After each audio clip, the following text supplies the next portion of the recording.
এই বহির জগতের একটি শত্রুকে তুমি সমঝোতা করতে পারলে না, দমন করতে পারলে না।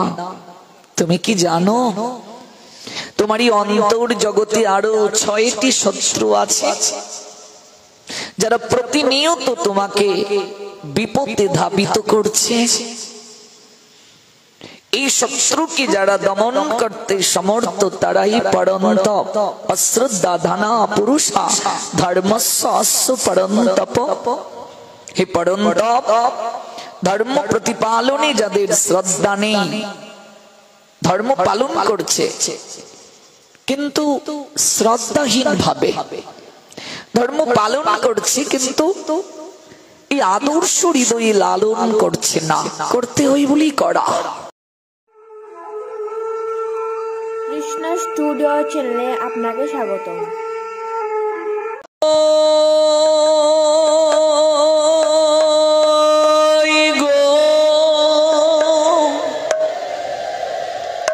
শীতনতে প্রীতি প্রেমানন্দে হরি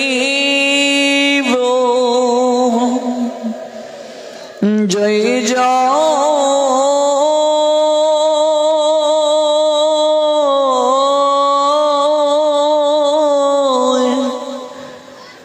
শ্রী রাধে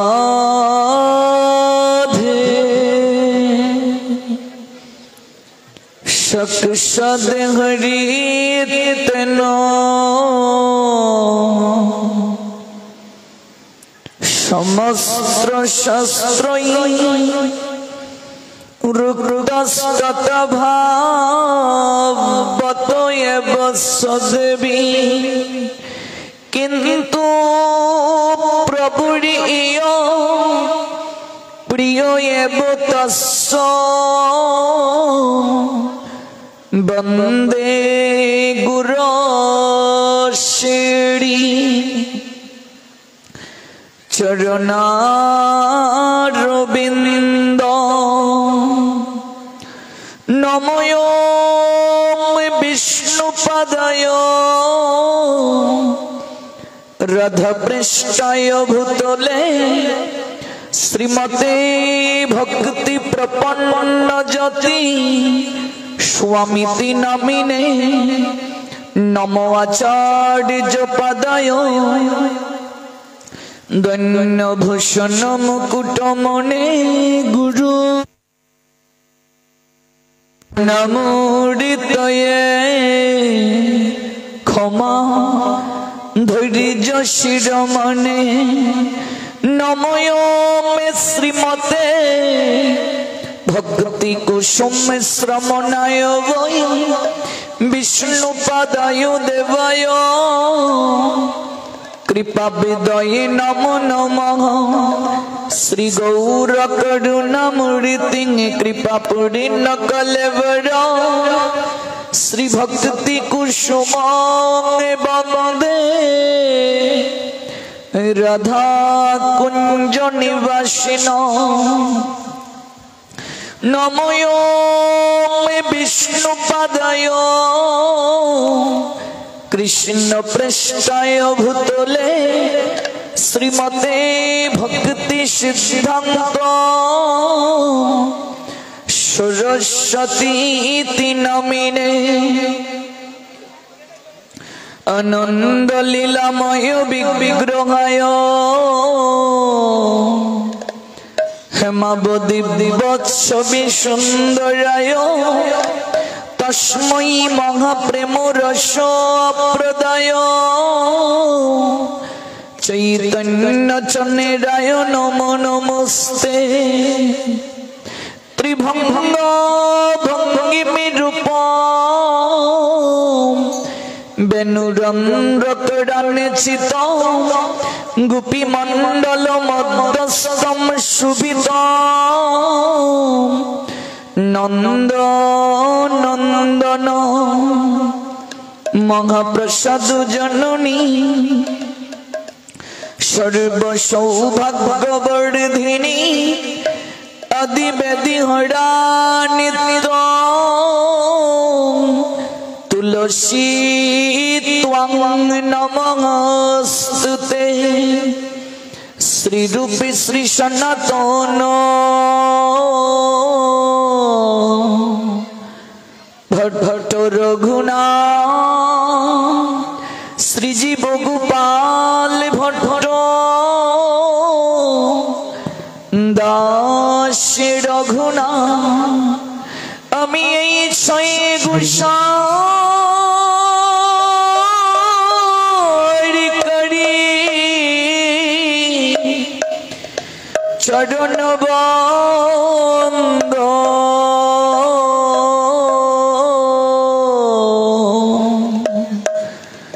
जहाँ होते विघ्नो नाश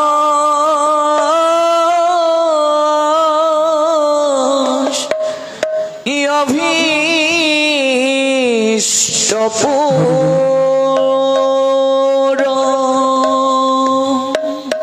আমি এই ছয় গোসাই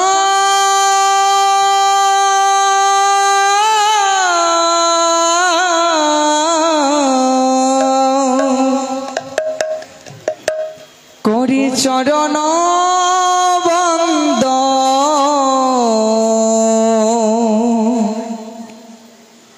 যাহা হতে বিঘ্ন না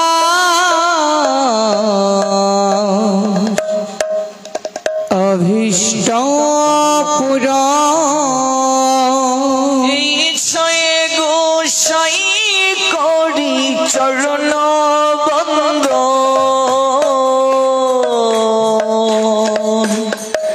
জগতে মিলে রে ভাই কৃষ্ণ প্রেম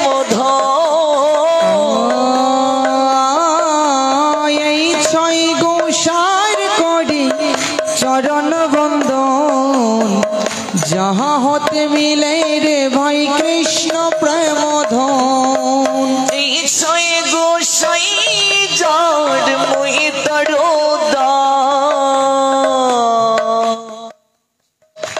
সবার পদরে নম্র পঞ্চগ্রা এই ছয় গোসাই যার মুই তার দাস তা সবার পদরে নম্র পঞ্চগ্রাস তাদের চরণ সে বিভক্ত শোনে বাস জনমে জনমে মোর এই তাদের চরণ সেবী ভক্ত শনিবাস জনমে জনমে মুরয়ে অভিলাষ এই ছয় গোসাই প্রভু মোর কর দয়া চরণে শরণ নিলাম দাও পদ ছায়া এই ছয় গোসাই প্রভু মুরে কর দয়া চরণ শরণ নীলাম দাও পদ ছায়া এই ছয় গোসাই যবে ব্রজে কৈলাবাস রাধা কৃষ্ণ নিত্য লীলা করিলা প্রকাশ এই ছয় গোসাই যাবে ব্রজে কৈলাবাস রাধা কৃষ্ণ নিত্য লীলা করিলা প্রকাশ মৃদঙ্গের হাইটা বরণ জানিত নইলে কে বা জানিত বৃন্দাবনের যুগল ভজন কে বা জানিত বৃন্দাবনের যুগল ভজন কে বা জানিত আমার ছয় গোসাই না জানালে কে বা জানিত ছয় গোসাই না জানালে কে বা জানিত এই ছয় গোসাই যবে ব্রজ কৈলাবাস রাধা কৃষ্ণ নিত্য লীলা করিলা প্রকাশ এই ছয় গোসাই যাবে ব্রজ কৈলাবাস রাধা কৃষ্ণ নিত্য লীলা করিলা প্রকাশ মনের আনন্দে বলো হরি ভজ বৃন্দাবন শ্রী গুরু বৈষ্ণব পদে মজাই আনন্দ বলো হরি ভজ বৃন্দাবন শ্রী গুরু বৈষ্ণব পদে মজাইয়া মন শ্রী গুরু বৈষ্ণব পদ পদ নাম সংকীর্তন কহে নরোত্তম দাস শ্রী গুরু বৈষ্ণব পাদ পদ্ম করিয়া নাম সংকীর্তন কহে নরোত্তম দাস শ্রী কৃষ্ণ চৈতন্য প্রভু নিত্যানন্দ শ্রী অদ্বৈত গদাধর শ্রীবাসদি গৌর ভক্ত বৃন্দ জয় শ্রী কৃষ্ণ চৈতন্য প্রভু নিত্যানন্দ শ্রী অদ্বৈত গদাধর শ্রীবাসাদি গৌর ভক্ত বৃন্দ হরে কৃষ্ণ কৃষ্ণ কৃষ্ণ হরে হরে মৃদঙ্গের হাইটা হরে রাম রাম রাম হরে হরে হরে কৃষ্ণ কৃষ্ণ কৃষ্ণ হরে হরে হরে রাম রাম রাম হরে হরে হরে কৃষ্ণ কৃষ্ণ কৃষ্ণ হরে হরে হরে রাম রাম রাম হরে হরে হরে কৃষ্ণ কৃষ্ণ কৃষ্ণ হরে হরে হরে রাম রাম রাম হরে হরে হরে কৃষ্ণ কৃষ্ণ কৃষ্ণ হরে হরে হরে রাম রাম রাম হরে হরে हरे कृष्ण कृष्ण कृष्ण हरे हरे हरे राम राम राम সবাই মিলে গাই हरे हरे হরে কৃষ্ণ কৃষ্ণ কৃষ্ণ হরে হরে হরে রাম রাম রাম হরে হরে বাবা মনিটরে বাড়িয়ে দাও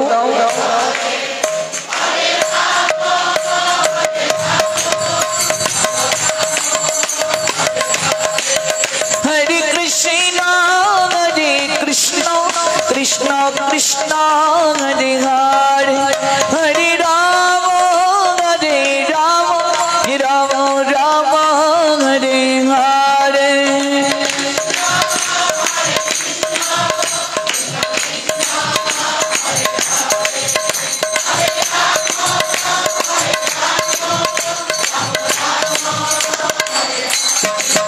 জয় রাধে জয় রাধে জয় রাধে জয় রাধে जय राधे जय राधे जय राधे जय राधे কোথায় গো প্রেমময়ী জয় রাধে জয় রাধে কোথায় গো প্রেমময়ী জয় রাধে শ্রী রাধে কোথায় গো দয়াময়ী জয় রাধে জয় রাধে কোথায় গো প্রেমময়ী জয় রাধে শ্রী রাধে নিতাই গৌর হরিব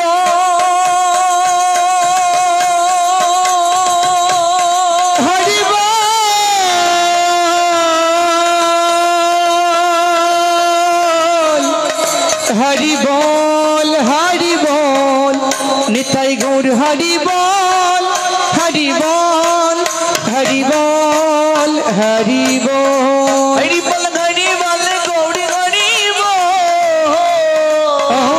হরি বল গৌর হরি বল হরি বল গৌর হরিব হরি বল গৌর হরি বল নিতাই গৌর হরিব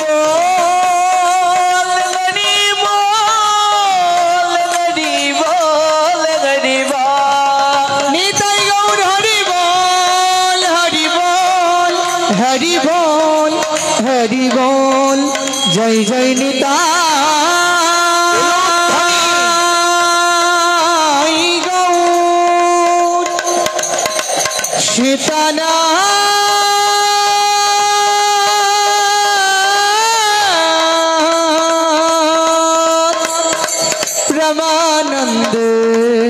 হরি গো কলিযুগ পাবন অবতার পরম প্রেমময় প্রেম পুরুষোত্তম পর প্রেম তত্ত্ব সীমার পরমাশ্রয় স্থল কলিহত জীবের ভাগ্য গগনে উদিত পূর্ণ ইন্দু স্বয়ং ভগবান অবতার শিরোমণি শ্রীকৃষ্ণ চৈতন্য মহাপ্রভু, যিনি সর্বাগ্রে বন্ধনীয় কলিযুগে কলিযুগ তিলক শ্রীমন মহাপ্রভু, তিনি আমাদের নয়ন পথের পথিক হন। তার হইত কি করুণায় বিগলিত হয়ে শ্রী শ্রী তারক ব্রহ্ম মহানাম যজ্ঞ অনুষ্ঠানের প্রারম্ভিকায় অহৈত কি গৌর তত্ত্ব সুধামৃত কৃষ্ণ কথামৃত আস্বাদন করার আকিঞ্চনে যে যজ্ঞ অনুষ্ঠানের আয়োজন করা হয়েছে বাংলাদেশের শ্রীহট্টের পুণ্যভূমি শ্রীমন মহাপ্রভুর মাতুলালয় কৃপাসিক্ত ভূমি হবিগঞ্জ জেলা শহরস্থ শ্রী শ্রী গোপাল জিউর মন্দির প্রাঙ্গণে 5 দিন ব্যাপী আপনাদের চরণ সান্নিধ্য প্রাপ্তির সৌভাগ্য হয়েছে। এই অভাজনের অনুষ্ঠান মঞ্জুষায় তৃতীয় রজনীতে বহুদূর দূরান্ত থেকে যারা উপবেশন করে শ্রী শ্রী গোপাল জিউ মন্দির প্রাঙ্গণকে অনিন্দময় মাত্রা প্রদান করেছেন, আপনাদের প্রত্যেকেরই রাতুল রাঙ্গা চরণে আমি অভাজন ভক্তিপূর্ণ প্রণাম নিবেদন করছি, কৃতজ্ঞতা নিবেদন করছি আয়োজনকারী ভক্তবৃন্দের প্রতি, যারা চমৎকার ভাবে এই যজ্ঞ আমাদের উপহার প্রদান করেছেন। তাদের অহৈত কি মঙ্গল হোক, ধাপে ধাপে উন্নতির সিঁড়ি বেয়ে জীবনে নতুন নতুন সফলতা বয়ে আনুন তারা। দেশ জাতি তথা সমাজ সমৃদ্ধ হোক তাদের এই কর্ম তৎপরতায়। আয়োজনকারী ভক্তবৃন্দের সর্বাঙ্গীন মঙ্গল কামনা করে অভিনন্দন জ্ঞাপন করছি ইন্টারনেটের কল্যাণে যারা আছেন আমাদের সঙ্গে দেশ দেশের বাহির থেকে। প্রত্যেকেই হবিগঞ্জ জেলার ভক্তবৃন্দের পক্ষ থেকে ভক্তিপূর্ণ প্রণাম নিবেদন করছি এবং পরবর্তীতে ইউটিউবের মাধ্যমে যারা এই পুরো প্রোগ্রামটিকে দেখবেন তাদেরকেও অভিনন্দন জ্ঞাপন করছি।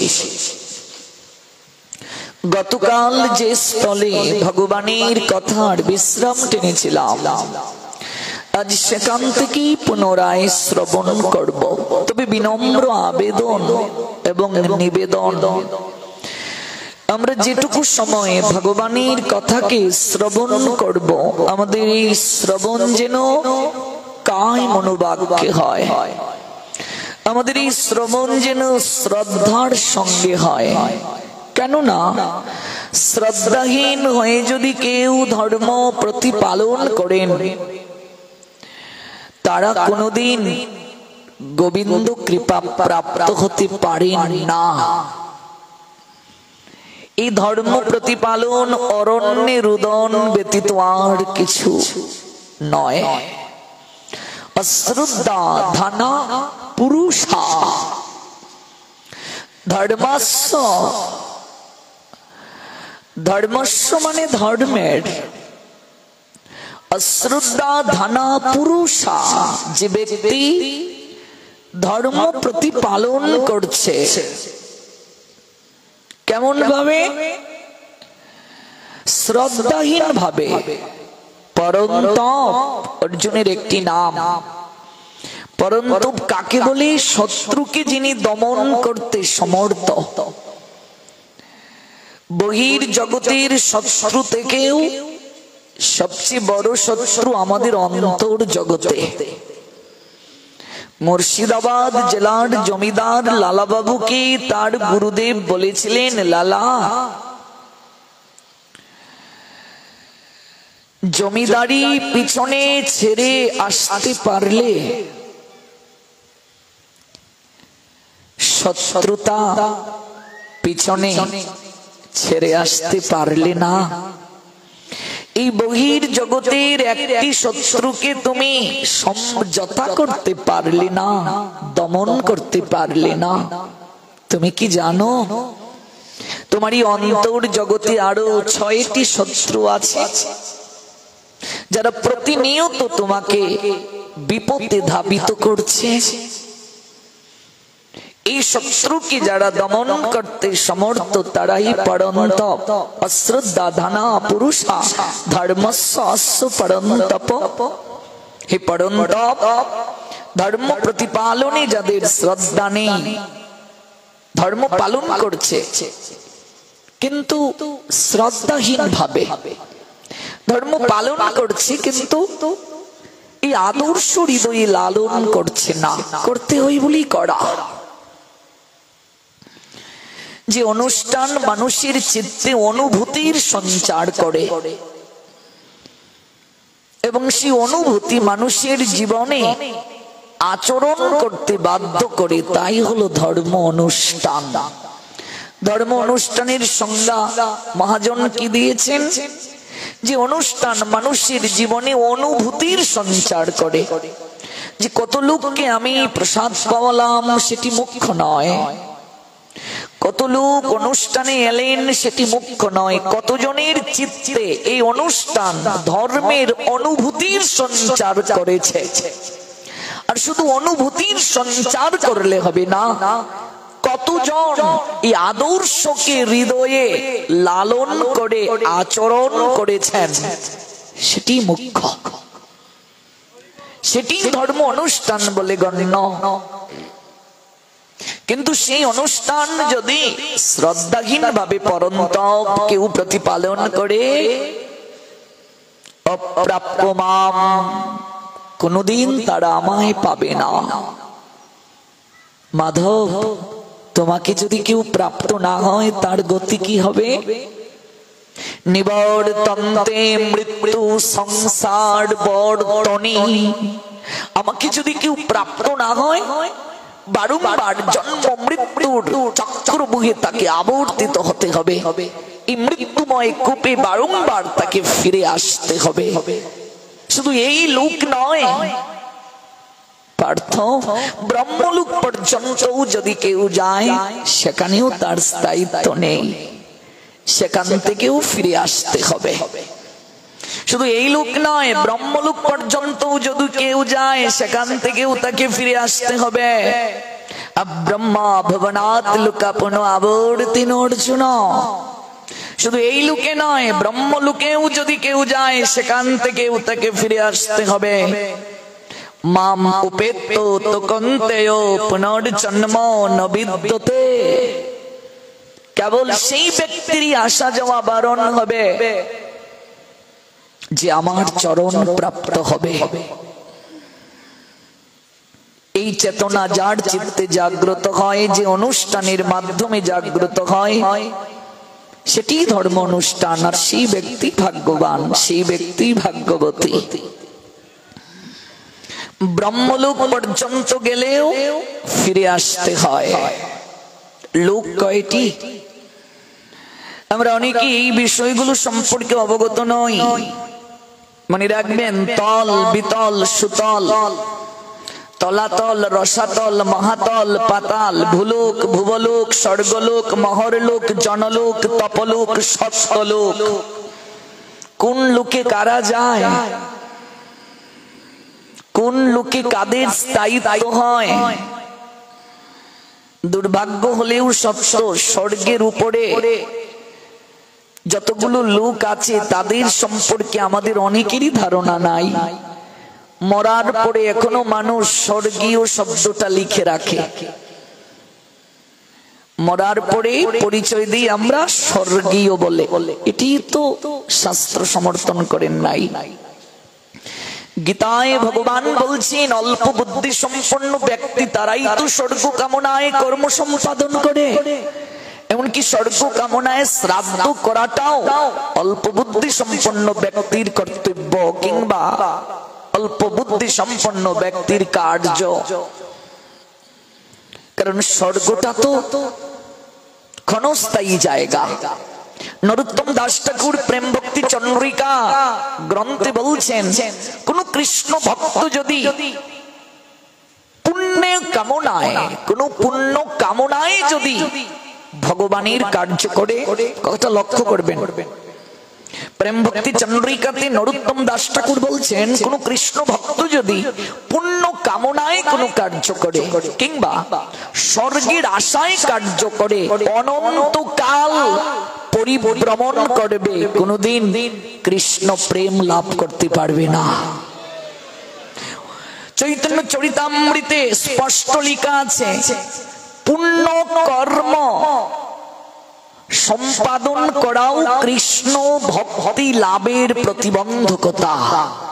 কৃষ্ণ ভক্ত পুণ্য কর্ম প্রাপ্তির জন্য কর্ম সম্পাদন করবে না, তার একটাই কামনা, প্রেম লাভ করা, কৃষ্ণ প্রেম লাভ করা। এই জন্য প্রেম ভক্তি চন্দ্রিকাটা আমাদের প্রত্যেকেরই পড়া উচিত। প্রেম ভক্তি চন্দ্রিকা গ্রন্থ না পড়লে অহৈতুকী কি কৃষ্ণ প্রেম আজ পর্যন্ত কারো পক্ষে লাভ করা সম্ভব হয় নাই। আমাদের পূর্বতন আচার্যগণের জীবন সিদ্ধান্ত থেকে আমরা যতটুকু জানতে পারি, প্রেম ভক্তির মহাজন নরোত্তম দাস ঠাকুরের প্রেম ভক্তি চন্দ্রিকা যে পড়ে নাই, সে কোনোদিন কৃষ্ণ প্রেম লাভ করতে পারবে না, বুঝতেই পারবে না জগতে তার করণীয় কি, জগতে তার কর্তব্য কি। তাহলে দেখুন, নিচে কি তল, বিতল, সুতল, তলাতল, রসাতল, মহাতল, পাতাল। আমরা বলি না ও রসাতলে গেল, বলি না আমরা ও রসাতলে গেল। তো রসাতলটা কোথায়? কিরে, তুই তো রসাতলে গেলি রে, তোর দেখাই পাওয়া যায় না। রসাতল কোথায়? সর্বপ্রথম নিচে তল, তলের পরে বিতল, সুতল, রসাতল। রসাতলে গেল, রসাতলের পরে মহাতল, মহাতলের পর পাতাল। বলি মহারাজকে ভগবান বামন অবতার রূপ ধারণ করে সপ্ত পাতালের মাঝে কোন পাতালে প্রেরণ করেছিলেন? সুতলে, সুতলে পাঠিয়েছিলেন। উপরে কি কি আছে? ভূলোক, ভুবলোক, এরপর স্বর্গলোক, স্বর্গলোকের পরে মহরলোক, মহরলোকের উপরে জনলোক, জনলোকের উপরে তপলোক, তপলোকের উপরে সত্যলোক, এর অনেক উপরে বৈকুণ্ঠ, তারপর গোলক বৃন্দাবন। কোথায় ছিলেন, কোথায় নামলেন? ভাবুন, অনুভব করুন। এত উপরে উঠা কত দূরত্ব, গন্তব্যটা কত দূরে। এখনো যারা শুরু করি নাই, এখনো যাত্রা যারা শুরু করি নাই, যারা বলছি সময় হয় নাই, বয়স হয় নাই, আরেকটু সময়ে যাক, আরেকটু দায়িত্ব পালন করি, আরেকটু সংসারের কর্তব্য পালন করি। ভাবুন তো কত উপরে ছিলাম আর কত নিচে নামলাম। হ্যাঁ, এক কাকিমণিকে বললাম, ও কাকিমণি একটু পাটে চলো। কাকিমণি বলে উঠলেন, তোমার কাকু আর আমি এখন কুকুর কুকুরি। বল, মা এ কেমন কথা বললে? বলছে, তোমার কাকু তার নাতিকে নিয়ে স্কুলে যায়, সেখান থেকে আসে, বিকেলে আবার টিচারের কাছে নিয়ে যায়, সন্ধ্যায় এসে এগুলো বসে বসে তাকে শেখায়। আর আমি রান্না করে বৌমাকে স্কুলে পাঠাই। বৌমা সারাদিন ক্লাস করিয়ে ক্লান্ত হয়ে আসে, আরো একটা ছোট নাতনি আছে, এটাকেও আমার রাখতে হয়। বাবা, আমরা এখন কুকুর আর কুকুরি, আমরা পাহারাদার। আমি বললাম, ছেলে বিয়ে করানোর আগেও তো বলেছিলাম পাঠে যাওয়ার জন্য, তখন তো বলেছিলে ছেলেটার বিয়ে করিয়ে দেই, দায়িত্ব শেষ, পাঠ মিস করব না। উনি বলে উঠলেন, বাবা এখন বুঝি দায়িত্ব কি আর শেষ হয়? যত সময়ে যাবে পাহারাদার হবে। এখানে যারা ছেলে বিয়ে করিয়েছো, হ্যাঁ কি ভেবেছো দায়িত্ব শেষ? কুকুর আর কুকুরির ভূমিকা পালন করতে হবে। দায়িত্ব মৃত্যুর আগেও শেষ হবে না, কর্তব্য মৃত্যুর আগেও শেষ হবে না। যার চিত্তে এই অনুভূতির সঞ্চার হয় নাই, কত উপরে ছিলাম কত নিচে নামলাম, সে কি করে গন্তব্যে যাওয়ার জন্য যাত্রা করবে? রথযাত্রায় হাজার হাজার লোক গিয়ে আমরা রথের দড়ি ধরে টানার জন্য ব্যাকুল থাকি। কজনের চিত্তে এই অনুভূতি হয় দেহটাই রথ, এই রথের সারথি আর কেউ নয়, যিনি আমার ভেতরে বসে রথকে পরিচালনা করছেন তিনি আর কেউ নয়, জগতের নাথ, তিনি তো জগন্নাথ, তিনি আমায় পরিচালনা করছেন। দড়িটা মনটাকে টেনে রাখো সতত। ইন্দ্রিয়গণ ঘোড়া, ঘোড়া যতই দুর্দান্ত গতিতে ছুটুক না কেন, লাগামটা দড়িটা যদি কেউ ঠিকভাবে টেনে রাখতে পারে, অর্থাৎ ইন্দ্রিয়গণকে যদি টেনে রাখতে পারে, বসে রাখতে পারে, কখনো সেই ঘোড়া দুর্দান্ত গতিতে ছুটতে পারবে না, কারণ লাগামটা দড়িটা নিজের কাছে আছে। টেনে হিস্রে রথটাকে নিয়ে যাওয়া হলো গুন্ডিচা প্রাঙ্গণে। গৌর হরির সিদ্ধান্ত, গুন্ডিচা প্রাঙ্গণটা হচ্ছে অভিন্ন ব্রজধাম আর নীলাচল ঐশ্বর্যের ভূমি। ঐশ্বর্যের ভূমিতে আমার গোবিন্দ সুখী নন, মাধুর্যের লীলা নিকেতনে যাওয়ার জন্য ব্যাকুল তিনি। তাই দেখবেন রথের পূর্বে মন্দির মার্জন করা হয়। এই মন্দির মার্জন মানে অন্য কোনো কিছু নয় রে মা, এই মন্দির মার্জন মানে হৃদয়কে মার্জন করা।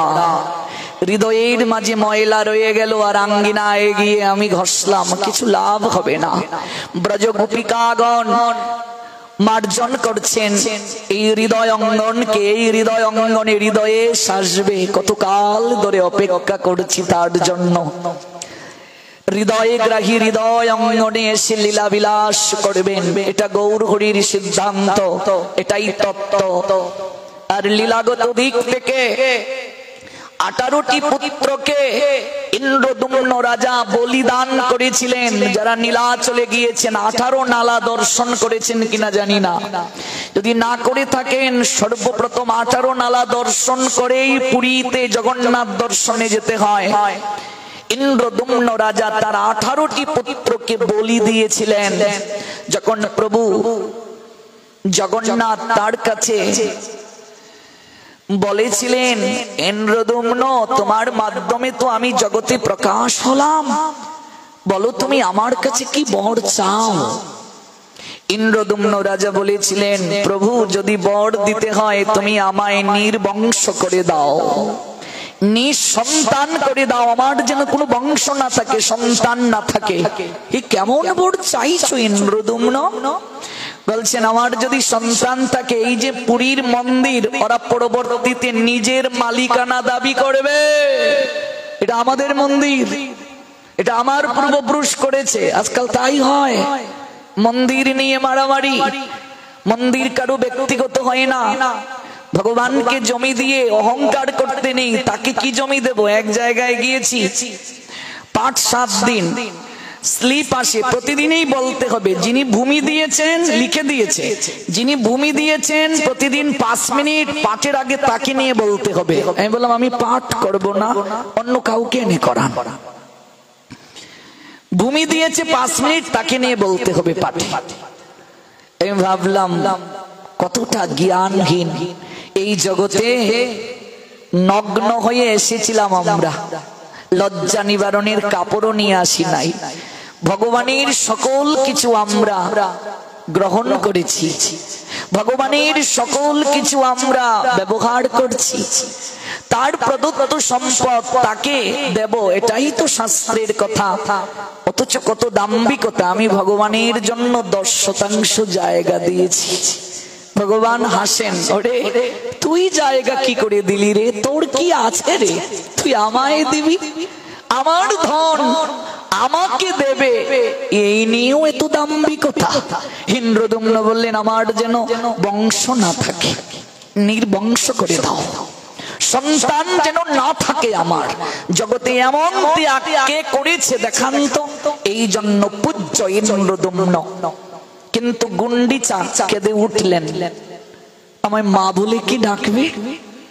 আমি তো নারী, আমার মাতৃত্ব সেটা কি করে পূরণ হবে? কাঁদতে শুরু করলেন। জগন্নাথ তখন জড়িয়ে ধরে বললেন, আমি আছি না মা, আমি তোমার পুত্র। নদিন তোমার গৃহে গিয়ে বাৎসল্য প্রেম আস্বাদন করব। ওই তো জগন্নাথ গুন্ডিচা প্রাঙ্গণে যান, সেখানে বাৎসল্য প্রেম আস্বাদন করেন। এটি তো জগন্নাথের মাসির বাড়ি। দেখুন সেখানে নদিন কত আনন্দ হলো, কত রাজভোগ হলো। অতঃপর উল্টু রথ, যাকে ফেরা রথযাত্রা বলে, কখনো কি এই অনুভূতি আমাদের উল্টু রথে গিয়ে জেগেছে? জগন্নাথ জগৎকে জানাচ্ছেন, দেখো এই মাসির বাড়িতে আমি নদিনের জন্য বেড়াতে এসেছিলাম। কত আনন্দ, কত আহার, কত রাজভোগ গ্রহণ করলাম। হে জগৎ জীব, হে সংসারী ঘুমন্ত জীব, তাকিয়ে দেখো আমি কিন্তু ভুলি নাই মূল গন্তব্যে যাওয়ার কথা। আমি যেখান থেকে এসেছিলাম সেখানে যাওয়ার কথা আমি কিন্তু ভুলি নাই। তাই আমি উল্টু রথে আবার উঠেছি। রথে আমি উঠলাম, উল্টু পথে আবার যাত্রা করলাম, যেখান থেকে এসেছি সেখানে যাওয়ার জন্য। আর তোমরা জগৎ রূপ মাসির বাড়িতে মাত্র কয়েকদিনের জন্য বেড়াতে এসে এই সকল কিছুকে নিজের বলে দাবি করে এই দেহ রথটা নিয়ে উল্টু পথে যাত্রা করে মূল জায়গায় যাবে, সেটা ভুলে গেলে তোমরা।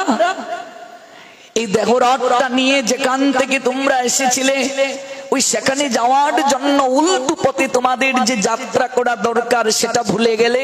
জগৎকে বুঝানোর জন্য জগন্নাথের উল্টো রথযাত্রা সংসারী মানুষ যেন অনুভূতি চিত্তে আনয়ন করে যে আমার এই দেহ রথটা নিয়ে আমি যেখান থেকে এসেছিলাম সেখানে আবার আমাকে যাত্রা করতে হবে, উল্টো পথে আমাকে আবার যাত্রা করতে হবে।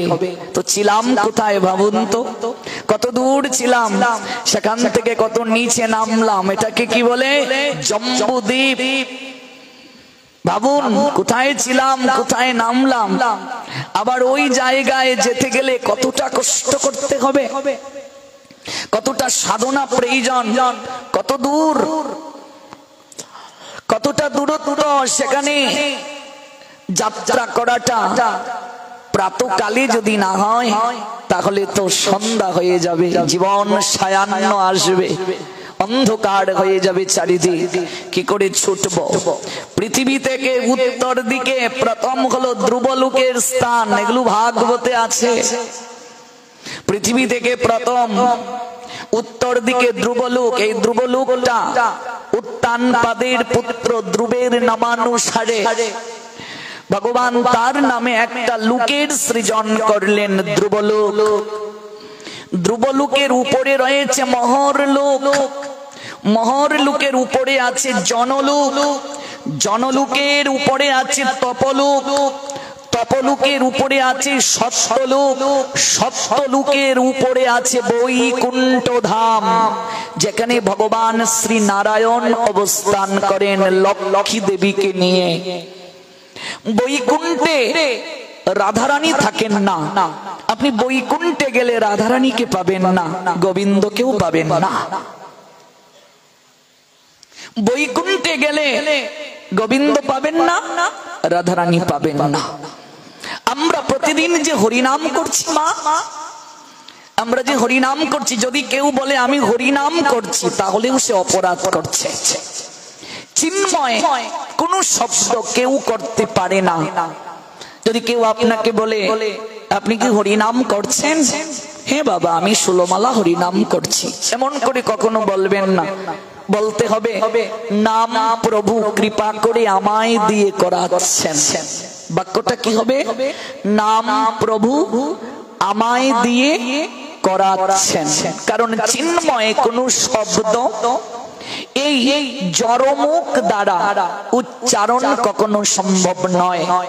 আমরা নাম করছি না, নাম আবাস করছি। বিজ্ঞান গবেষণা করে দেখেছে, মাছ যখন ডিম পাড়ে, লক্ষ্য করবেন কথাটা, মাছ যখন ডিম পাড়ে সেই ডিম থেকে কেমন করে বাচ্চা হয়? বিজ্ঞান গবেষণা করে দেখেছে মাছ ডিম পেড়ে এক দৃষ্টিতে ওই ডিমের দিকে তাকিয়ে থাকে, এমন ভাবে তাকিয়ে থাকে চোখে পলক পর্যন্ত পড়ে না। যদি মাছ যদি সেই ডিম থেকে পলক পরিমাণ সময় দৃষ্টি সরিয়ে নেয়, সেই ডিম থেকে আর মাছের বাচ্চা হয় না। এবার আপনাদের মনে প্রশ্ন জাগতে পারে পলক শব্দের অর্থ কি? আমরা জানি রাধারানী পলক পড়তে যতটা সময় লাগে ততটা সময়ও গোবিন্দকে দর্শন না করে থাকতে পারতেন না। পলক কাকে বলে? এক সেকেন্ডকে 1600 টুকরো করলে, এক সেকেন্ডকে 1600 টুকরো করলে এক টুকরো পরিমাণ সময় হলো পলক। কথাটা বুঝলেন? এক সেকেন্ডকে 1600 টুকরো করলে, আচ্ছা এক সেকেন্ডকে 1600 টুকরো করা এটা কি ভাবুন তো। 1600 টুকরো করলে এক টুকরো সময় পলক, এক সেকেন্ড, এক সেকেন্ড হয়ে গেছে, এটাকে 1600 টুকরো, 1600 টুকরো করলে এক টুকরো, এটা হলো পলক। এই সময়টাও রাধারানী গোবিন্দ দর্শন না করে থাকতে পারতেন না। সখীরে কি দিয়া বান্ধিল পরানো আমার, ভাবিয়া কিছু নাহি পাই, যেদিকে নিরকি শ্যামল সুন্দর মোহন মাধুরী দেখিতে পাই, আমি শ্যাম ছাড়া কিছু দেখি না। তাহলে আমার কেন এমন হয় না? ভাগবতাচার্য সিদ্ধান্ত দিলেন যে পলক পরিমাণ সময় মাছ যদি তার দৃষ্টিকে সরিয়ে নেয় ওই ডিমটা থেকে আর বাচ্চা হয় না। আমরা যখন নাম করতে বসব, আন্নিক করতে বসব, পলক পরিমাণ সময়ে যদি কৃষ্ণ ব্যতীত অন্য কোন প্রতিচ্ছবি আমাদের চিত্তে প্রতিভাত হয়ে যায়, কথাটা লক্ষ্য করবেন। কৃষ্ণ ব্যতীত আন্নিক করার সময়ে দুই ভ্রুযুগলের মাঝখানে তো আরাধ্যকে স্থাপন করতে হয়, চোখটা বন্ধ করে ধ্যান মুদ্রার মাধ্যমে আন্নিক করতে হয়।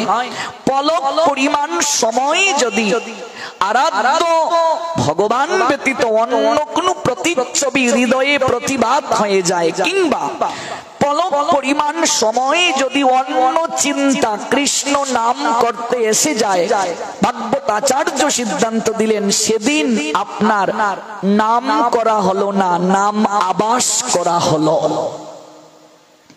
এবার বিচার করতে হবে বিবেককে প্রশ্ন করে, আমরা যারা হরিনাম করছি জপমালায় নাম হচ্ছে না নাম আবাস হচ্ছে? কলিযুগের ধর্ম যে নাম, আর একবার নাম নিলে যত পাপ হরে, জীবের কি সাধ্য আছে তত পাপ করে। এই যে নামের কথাটা চৈতন্য চরিতামৃত বলে গেলেন, এটা তো এমনিতেই বলেননি, ভেতরে নিশ্চয়ই আরো ব্যাখ্যা আছে। পলক পরিমাণ সময় যদি কৃষ্ণ চিন্তন ব্যতীত, নামের চিন্তন ব্যতীত নাম করতে গিয়ে অন্য কোন চিন্তন এসে যায়, সেদিন আর নাম করা হলো না, নাম আবাস করা হলো। তাহলে আমরা নাম করতে পারছি না, নাম আবাস হচ্ছে। আর জপমালা নিয়ে যারা বলছেন ফুলকপির কেজি কত, হরে কৃষ্ণ টমেটোর কেজি কত, তাদের কি হচ্ছে বাবুল? হরে কৃষ্ণ কৃষ্ণ কৃষ্ণ হরে হরে, বেগুন কত টাকা কেজি? পলক পরিমাণ সময় যদি কৃষ্ণ চিন্তন থেকে আমি সরে যাই, সেদিন নাম হলো না, নাম আবাস। আমার জীবনে মা কোন জন্মে নাম করতে পারবো কিনা, আমি যখন গ্রন্থে এগুলো পড়েছি তখন মনটা ভীষণ খারাপ হয়ে গেল যে আমি কি কোনোদিন নাম করতে পারবো। এবার প্রশ্ন আসতে পারে, তাহলে নাম আবাসে কি হয়? নাম আবাসে কৃষ্ণ দর্শন হয় না, নাম আবাসে নারায়ণ দর্শন হয়। অজামিল নাম আবাসে মুক্তি পেয়েছিল, কিন্তু কৃষ্ণ দর্শন করতে পারেনি। অজামিল কি কৃষ্ণ দর্শন করতে পেরেছিল? কাকে দর্শন করেছে? শঙ্খ চক্র গদা পদ্মধারী ভগবান শ্রী পদ্ম পলাশ লোচন নারায়ণকে দর্শন করতে পেরেছে, বৈকুণ্ঠে যেতে পেরেছে অজামিল। কিন্তু অজামিল কখনো গোলক বৃন্দাবনে যেতে পারেন নাই। সপ্তলোকের উপরে বৈকুণ্ঠ, বৈকুণ্ঠে আছেন ভগবান শ্রী নারায়ণ লক্ষ্মী দেবীকে সঙ্গে নিয়ে। ঐশ্বর্যের দেবী লক্ষ্মী, লক্ষ্মী কখনো মধুময় শ্রী বৃন্দাবনে প্রবেশ করতে পারেন না।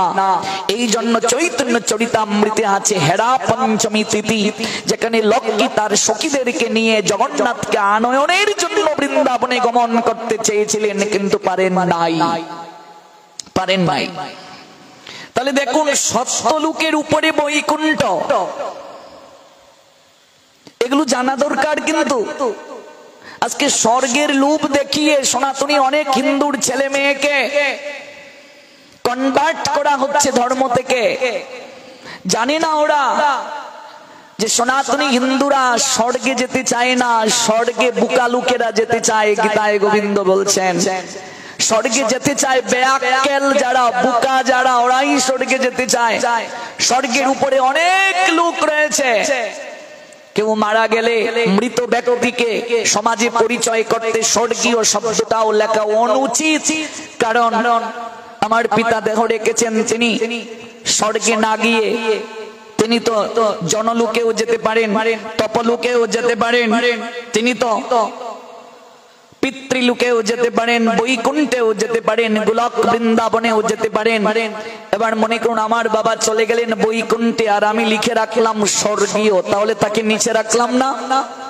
কিংবা তিনি তো নরকেও যেতে পারেন, কিংবা তিনি ধ্রুবলোক, মহরলোক, জনলোক, তপলোক, সত্যলোক, ব্রহ্মলোক, যে কোনো লোকে যেতে পারেন।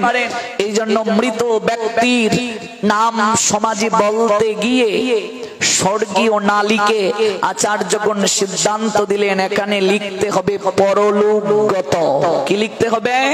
পরলোকগত। তিনি আর এই লোকে নাই, পরলোকে গমন করেছেন। এবার কর্মানুযায়ী তিনি যে কোনো লোকে যেতে পারেন, ধ্রুবলোকে যেতে পারেন, জনলোকে যেতে পারেন, তপলোকে যেতে পারেন, সত্যলোকে যেতে পারেন, ব্রহ্মলোকে যেতে পারেন, বৈকুণ্ঠে যেতে পারেন, এমনকি গোলক বৃন্দাবনেও যেতে পারেন। শব্দটা হবে পরলোকগত। তাহলে সত্যলোকের উপরে হচ্ছে বৈকুণ্ঠ। পৃথিবী থেকে ধ্রুবলোকের দূরত্ব 433 প্রকাশ বর্ষ। এটিকে যদি আমরা কিলোমিটারে হিসাব করি, বিষ্ণু পুরাণ আমাদেরকে জানাচ্ছেন, তাহলে 4-এর পিছনে 15টি শূন্য দিতে হবে। সপ্ত ঋষি, সিদ্ধ মুনি ঋষিরা সত্যলোকে নয়, ধ্রুবলোক তারা বসবাস করেন। পৃথিবী থেকে ধ্রুবলোক 433 প্রকাশ বর্ষ। যদি কিলোমিটারে হিসাব করা হয়, 4-এর পিছনে 15টি শূন্য দিতে হবে। 15টি শূন্য সপ্ত ঋষি যারা, সিদ্ধ মুনি যারা, ঋষি যারা বসবাস করেন ধ্রুবলোকে, ধ্রুব মহারাজের নামে ওই লোকের নাম হলো ধ্রুবলোক। নিতাই গো সীতানাথ প্রেমানন্দে হরি বল। ধ্রুবলোক থেকে এক কোটি যোজন দূরত্ব হচ্ছে মহরলোক। ধ্রুবলোক থেকে এক কোটি যোজন দূরত্ব মহরলোক। এবার আপনাদের মনে প্রশ্ন জাগতে পারে, যোজন কাকে বলে? যোজন বিষ্ণু পুরাণ ষষ্ঠ খণ্ড প্রথম অধ্যায়, সেখানে বলা হয়েছে 10 পরমাণুতে এক পরাশুক্ষ, 10 পরাশুক্কে এক ত্রশ্রেণু, 10 ত্রশ্রেণুতে এক মহিরজ, 10 মহিরজে এক বালাগ্র, 10 বালাগ্রে এক লিক্সা, 10 লিক্সায় এক যুগ, 10 যুগে এক যশোধর, 10 যশোধরে এক জব, 10 জবে এক অঙ্গুলি, এক অঙ্গুলি সমান 3/4 ইঞ্চি। এখন যে দর্জিরায় হিসাব করে, এগুলো হাজার হাজার বছর আগে আমাদের গ্রন্থে আছে, গ্রন্থ থেকে নেয়া।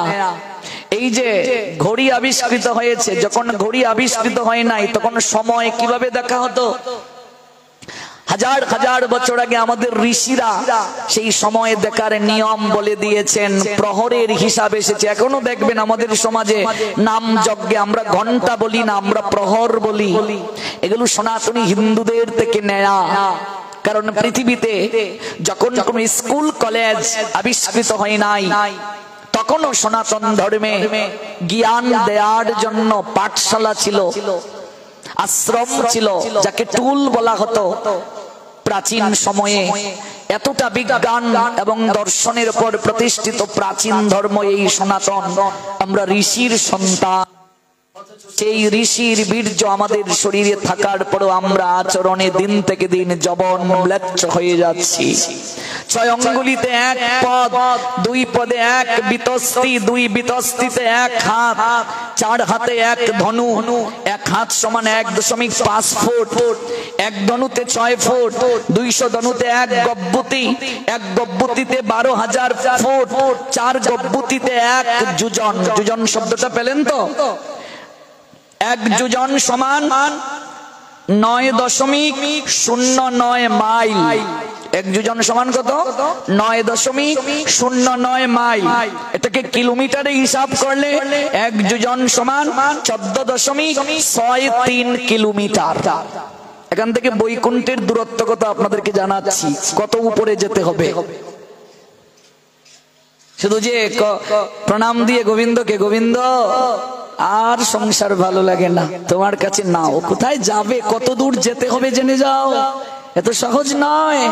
হ্যাঁ মামা, বাজারে গেলে সবজি কিনি টাটকা, এমন কোন বুকা আছে বাসি সবজি, পচা সবজি আনে? গিয়ে বলো ফুলকপি, এই ফ্রেশ ফুলকপিটা দাও। ও মা, বাঁধাকপি না, একটু পছন্দ ধরে দিয়েছে। সবজি কিনতে গেলে টাটকা সবজি, ফল কিনতে গেলে টাটকা ফল। মন্দিরে ভগবানের জন্য মালা নিয়ে যাব, টাটকা মালা, ফুলটা যেন ফ্রেশ থাকে। ভগবানের জন্য ফল নেবে টাটকা, ফুল নেবে, ফুলের মালা নেবে টাটকা, বাজারে সবজি কিনবে টাটকা। আর নিজে যাই আমরা বাসি হয়ে ভগবানের কাছে। নিজে যাই চামড়া যখন খুসকে যায় তখন ভগবানের কাছে। ভগবান বলেন, ওরে সবজি কিনিস টাটকা, ফুল কিনিস টাটকা, ফল কিনিস টাটকা, আর তোর শরীর যখন টাটকা থাকে, যৌবন থাকে, তখন আমার কাছে আসিস না। তখন বলিস দায়িত্ব শেষ করি নেই, তার উপর আসবো। ওরে আমি কি ফলের কাঙ্গাল রে, সবজির কাঙ্গাল রে? ওরে আমি পেটুক নাকি রে? তাহলে তো দুর্যোধনের গৃহে 56 ব্যঞ্জন খেতে পারতাম রে। বিনা নিমন্ত্রণে বিদুরের ঘরে গিয়ে কলার ছোলা কেন খেলাম রে? আমরা ফল নেই টাটকা, সবজি নেই টাটকা, ফুলের মালা কিনি টাটকা, মন্দিরে কোনো কিছু নিয়ে যেতে গেলেও টাটকা নিয়ে যাই। এসে পুরোহিত ঠাকুরকে বলি, ঠাকুরদা নেন নেন নেন, টাটকা সবজিটা এনেছি গোপালের ভোগে লাগান। আর আমি প্রসাদ পাও না মা। কি করে পাবো? ছেলেটাকে বিয়ে করিয়ে নেই। তুমি টাটকা থাকতে ভজন করবে না, যৌবন থাকতে ভজন করবে না, তুমি আসবে বাসি হয়ে ভগবানের কাছে। কি করে ভগবান গ্রহণ করবেন তোমায়? এই জন্য নবরথে ভগবান উঠেন। পুরীতে প্রতি বছর নতুন নতুন রথ তৈরি হয়। নবরথ, নবরথ মানে নববিধা ভক্তি। নবরথ মানে নতুন না থাকলে, যৌবন না থাকলে সেই রথ গন্তব্যে পৌঁছায় না, সারথি চালনা করেন না। বিশ্বের সারথি গোবিন্দ হননি, অর্জুনের হয়েছেন। নব ছাড়া হয় না, ভজন যৌবন ছাড়া হয় না। গীতায় 2 জায়গায় গোবিন্দ জানালেন টাটকা কোনো কিছু শাক সবজি ফলমূল দেওয়ার কথা না, মন মনা ভব। 2 জায়গায় বলেছেন। নবম অধ্যায়ের 34, অষ্টাদশ অধ্যায়ের 65 বললেন তোমার মনটা আমায় দাও। কি বললেন? তোমার মন আমায় দাও, ফ্রেশ মনটা আমায় দাও। কামনা বাসনাকে একটু ফিল্টারকরণ করো। জল দূষিত হলে যেমন পান করা যায় না, ফিল্টারকরণ করতে হয়। এই মনের মাঝে যে কামনা বাসনার ময়লা জমে দূষিত হয়ে গেছে, এটাকে একটু ভজনের দ্বারা ফিল্টার করো, করে ওই ফ্রেশ মনটা আমায় দিয়ে দাও। অর্জুন আমি আর কিছু চাই না, কিচ্ছু চাই না, আমি এটা আমায় দিয়ে দাও। তাহলে দেখুন, এক যোজনের হিসাব পেলাম 14.63 কিলোমিটার। এইভাবে পৃথিবী থেকে ধ্রুবলোকের দূরত্ব 1 কোটি যোজন। কেবল ধ্রুবলোক 1 কোটি যোজন। 1 কোটি যোজন কেবল আমরা পেলাম।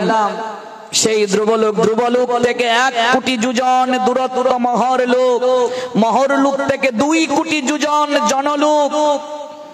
যে মানবেরা স্বার্থহীন ভাবে অন্যের উপকার করেন, মানব সেবা করেন, সমাজ সেবা করেন, অন্ন দান করেন, শীতার্ত ব্যক্তিকে বস্ত্র দান করেন, সেই সকল ব্যক্তিরা ওই লোকে বাস করে।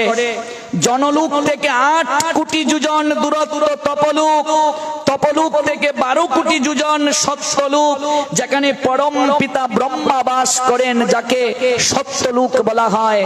সেই ব্রহ্মলোকে সত্যলোকে যদি কেউ যায়, সেখান থেকেও গোবিন্দ বলেন জগতে তোমাকে ফিরে আসতে হবে। সত্যলোক থেকে 2,62,00,000 যোজন দূরত্ব হচ্ছে বৈকুণ্ঠ লোক। সত্যলোক থেকে 2,62,00,000 যোজন দূরত্ব। এবার কিলোমিটারে হিসাব করুন। পৃথিবী থেকে ধ্রুবলোক 433 প্রকাশ বর্ষ, 4 জলদি, 10 শঙ্কু, 40 নি গর্ভ কিলোমিটার। ধ্রুবলোক থেকে মহরলোক 12,53,881 কিলোমিটার। মহরলোক থেকে জনলোক 24,59,763 কিলোমিটার। জনলোক থেকে তপলোক 98,36,31,052 কিলোমিটার। তপলোক থেকে সত্যলোক 1,47,54,46,579 কিলোমিটার। সত্যলোক থেকে বৈকুণ্ঠ। এবার ভাবুন, সত্যলোক থেকে বৈকুণ্ঠ, সত্যলোক থেকে, পৃথিবী থেকে বলছি না, সত্যলোক থেকে ব্রহ্মা যেখানে বাস করেন, ব্রহ্মা যে জায়গাটায় বাস করেন, সেখান থেকে বৈকুণ্ঠে যেতে লাগবে 32,39,169 কিলোমিটার। ব্রহ্মা যেখানে বাস করেন সেখান থেকে বৈকুণ্ঠে যেতে সময় লাগবে। বিমান দিয়ে যাওয়া যাবে না, রকেট দিয়ে যাওয়া যাবে না। হ্যাঁ, এবার যদি মোট করেন 4 জলদি, 10 শঙ্কু, 40 নিগর্ভ, 3 পদ্ম, 1 অর্বুদ, 5,78,444 কিলোমিটার এই পৃথিবী থেকে বৈকুণ্ঠের দূরত্ব। সেখানে গেলেও আপনি প্রেমময়ী রাধা ঠাকুরানীকে পাবেন না, কৃষ্ণ পাবেন না। কৃষ্ণ তাহলে কোথায়? কৃষ্ণ আছেন গোলক বৃন্দাবন, ত্রিভঙ্গ ভঙ্গিমি রূপ বংশীধারী অপরূপ রসময় গুণ নিধিশালী বর্ণ নব জলধর শিরে শিকি পিচ্ছবর অলকা তিলকা শুভা পায় পরিধানে পিতবাস বদনে মধুর হাস হেন রূপ জগত মাতা ইন্দ্র নীলজিনী কৃষ্ণ রূপখানি হেরিয়া কদম্ব মূলে আমার মন উচ্চাটনে না চলে চর আমি সংসার গেলাম ভুলে। এবার নরক কোথায়? ওইখানে না যেতে পারি, ওইটাই তো যেতে পারবো। অন্তত একটু জেনে যাই নরকটা কোথায়। উপরে না যেতে পারি, নরকে তো যেতে পারবো। পৃথিবীর নিচে যে পাতাল রয়েছে, কি জানলাম আমরা? তল, বিতল, সুতল, রসাতল, মহাতল, পাতাল। এই যে পাতাল আছে না, ওই পাতালের উপরে দেবী ভাগবত বলছেন। দেবী ভাগবতে বলা হয়েছে পৃথিবীর নিচে, পৃথিবীর নিচে এই যে পৃথিবী, তার নিচে তল, বিতল, সুতল, রসাতল, মহাতল, পাতাল। পাতালের উপরে হচ্ছে নরকের জায়গা। নরকের রাজধানী কোথায়? ধর্মরাজ যম থাকেন কোথায়? ধর্মরাজ যম যিনি শাসন করেন, সেই ধর্মরাজ যমের অবস্থানটা কোথায়? তিনি কোথায় থেকে এই পৃথিবীর সবাইকে যারা পাপ কার্য সম্পাদন করে তাদেরকে যে তিনি শাসন করবেন, তিনি কোন জায়গাটাতে থাকেন? শ্রীমদ্ ভাগবত আমাদেরকে সিদ্ধান্ত দিলেন 28 প্রকার নরক রয়েছে। 28 প্রকার নরক। তন্মধ্যে প্রথম নরকটার নাম তামিশ্র। নরকের রাজধানীর নাম হচ্ছে সংযমনী। সংযমনী, এটাকে যমপুরী বলা হয়। এখানে ধর্মরাজ যম অবস্থান করেন। পৃথিবী থেকে নরকের দূরত্ব 86,000 যোজন। পৃথিবী থেকে নরকের দূরত্ব 86,000 যোজন। এক যোজন সমান 14.86 কিলোমিটার।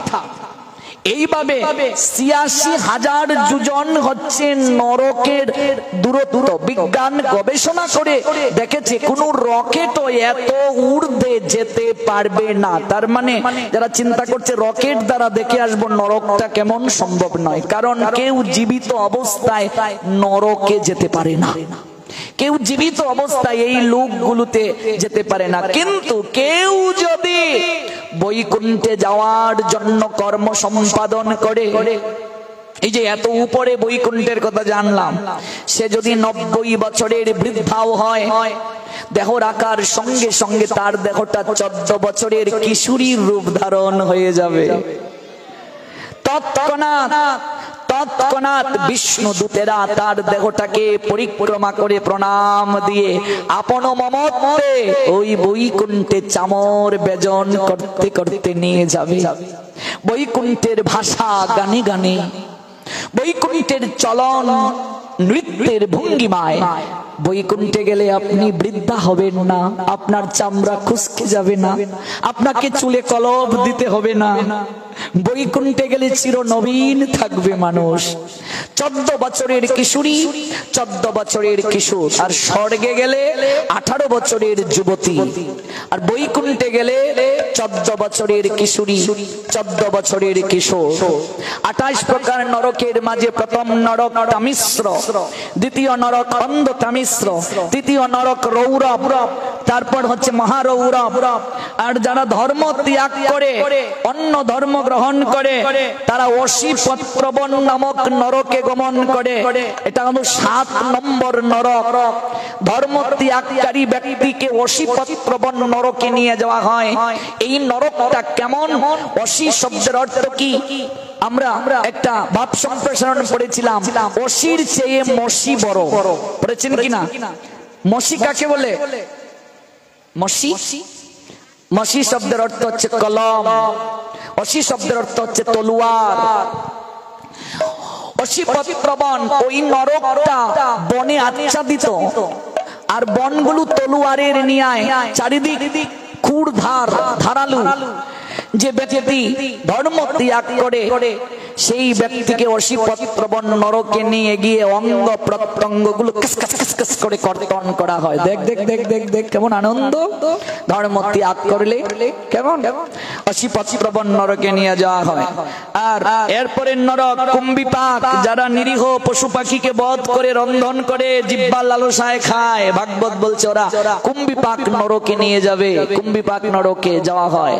আজকাল দেখবে ইউটিউবের কল্যাণে দেখা যায় জীবন্ত মাছকে তেলের মাঝে ছেড়ে দিয়েছে, কাকড়াকে জীবন্ত কাকড়া তেলের মাঝে ছেড়ে দিয়েছে, জীবন্ত হাঁসকে আগুনের মাঝে দিয়ে দিয়েছে। কেমন তাদের জন্য কুম্ভিপাক নামক নরক, যারা জিহ্বার লালসা এগুলো গ্রহণ করে। কালো সূত্র নরক, শুকর মুখ নরক, অন্ধকূপ নরক, কৃমিভোজন নরক, সন্দংশ নরক, তপ্তসূর্মী নরক। এই তপ্তসূর্মী নরকে কারা যায়? যারা বিবাহের পর পরকিয়া করে, স্ত্রী রেখে অন্য কারোর সঙ্গে, স্বামী রেখে অন্য কারোর সঙ্গে, বিয়ের আগে যে সকল ছেলে মেয়েরা পরকিয়া করে তারা তপ্ত সুর্মী নামক নরকে যাবে। সেখানে লোহার, যদি নারী হয় লোহার পুরুষ মূর্তি একেবারে গরম করে লাল থাকবে টকটকে, তাদের সঙ্গে আলিঙ্গন দেয়া হবে।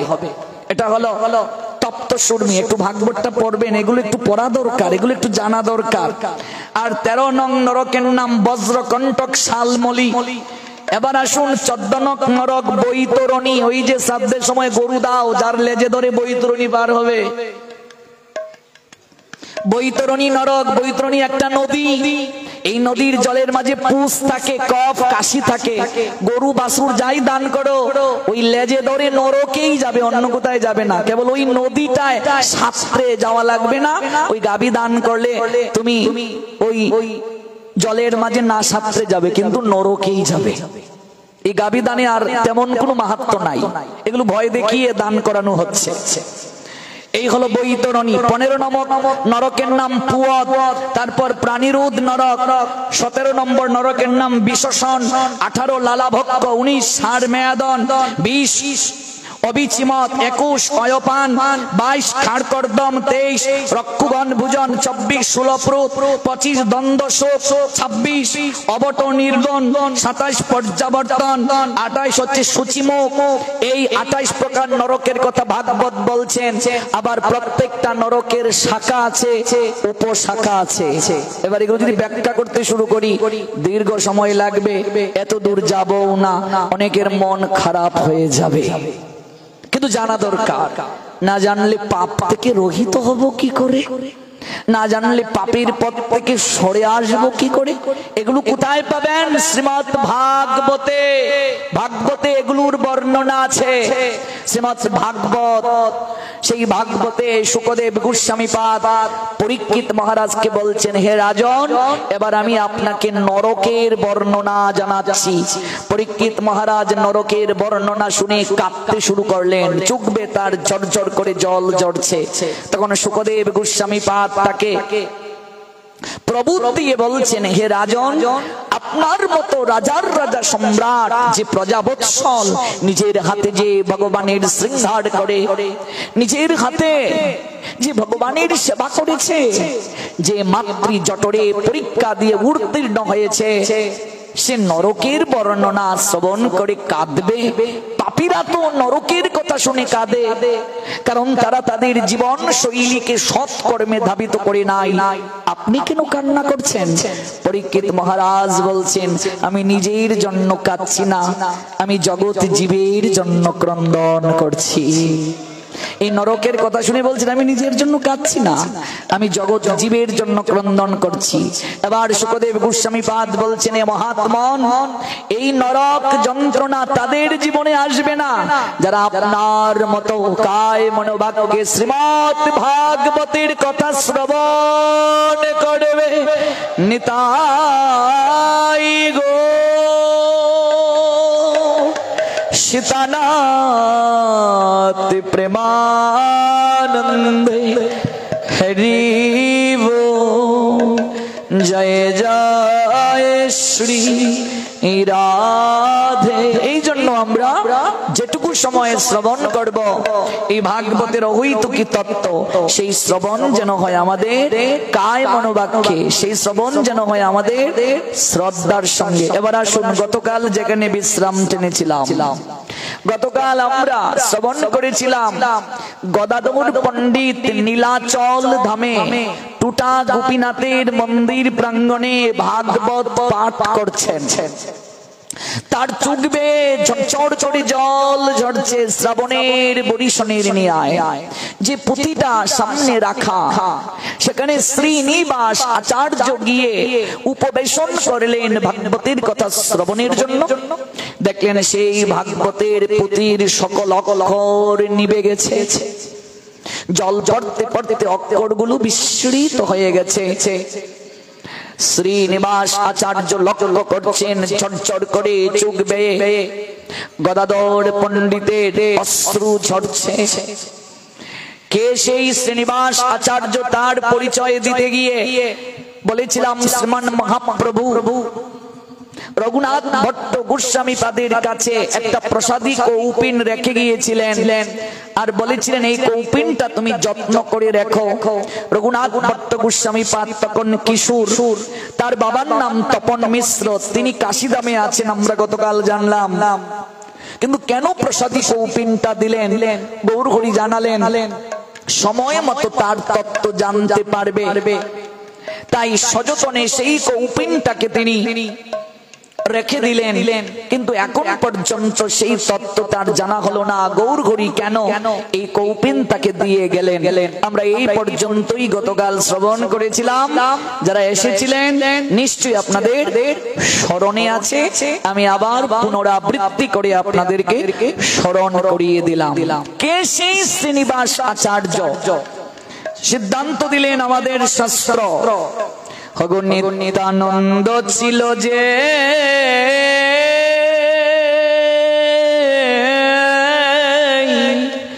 নরোত্তম হইল সেই শ্রী চৈতন্য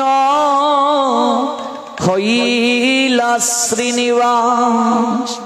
শ্রী অদ্বৈত যারে কয় শ্যামানন্দ তিহু হয়, ওইছে হইলা তিনের প্রকাশ। নরোত্তম দাস ঠাকুর হলেন নিত্যানন্দের অভিন্ন তনু।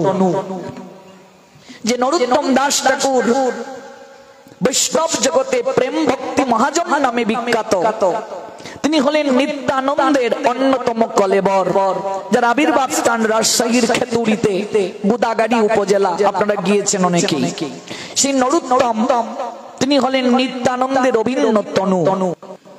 আর গৌর হরি বিশেষ শক্তি প্রদান করলেন শ্রীনিবাস আচার্যের মাঝে। গৌর হরি যখন জগন্নাথের বিগ্রহে লীন হয়ে গেলেন পুরীতে, তখন এই জগৎকে পুনরায় অহৈতুকী দিশা দেখানোর জন্য বিশেষ শক্তি শ্রীনিবাস আচার্যের মাঝে তিনি সঞ্চার করলেন। সেই শ্রীমান মহাপ্রভু গৌর হরির অভিন্ন শরীর শ্রীনিবাস আচার্য, ওইছে হলে তিনের প্রকাশ। তাহলে অদ্বৈতকে, অদ্বৈত হলেন শ্যামানন্দ প্রভু, অদ্বৈতের বিশেষ শক্তি শ্যামানন্দ প্রভু। শ্যামানন্দ প্রভুকে যিনি শ্রীকৃষ্ণ মন্ডল আর দুরিকা দেবীর কুল আলো করে আবির্ভূত হয়েছিলেন, যিনি স্বয়ং প্রেমময়ী রাধারানীর বৃন্দাবনে নূপুর প্রাপ্ত হয়েছিলেন, যে শ্যামানন্দ প্রভুর পরিবার থেকে যারা দীক্ষিত হয় তারা নূপুর তিলক ধারণ করে, এটা শ্যামানন্দ পরিবারের তিলক। তিনি অদ্বৈতের বিশেষ শক্তি নিয়ে এলেন। তাহলে গদাধর তার বিশেষ শক্তি পরবর্তী দিকে পেলেন।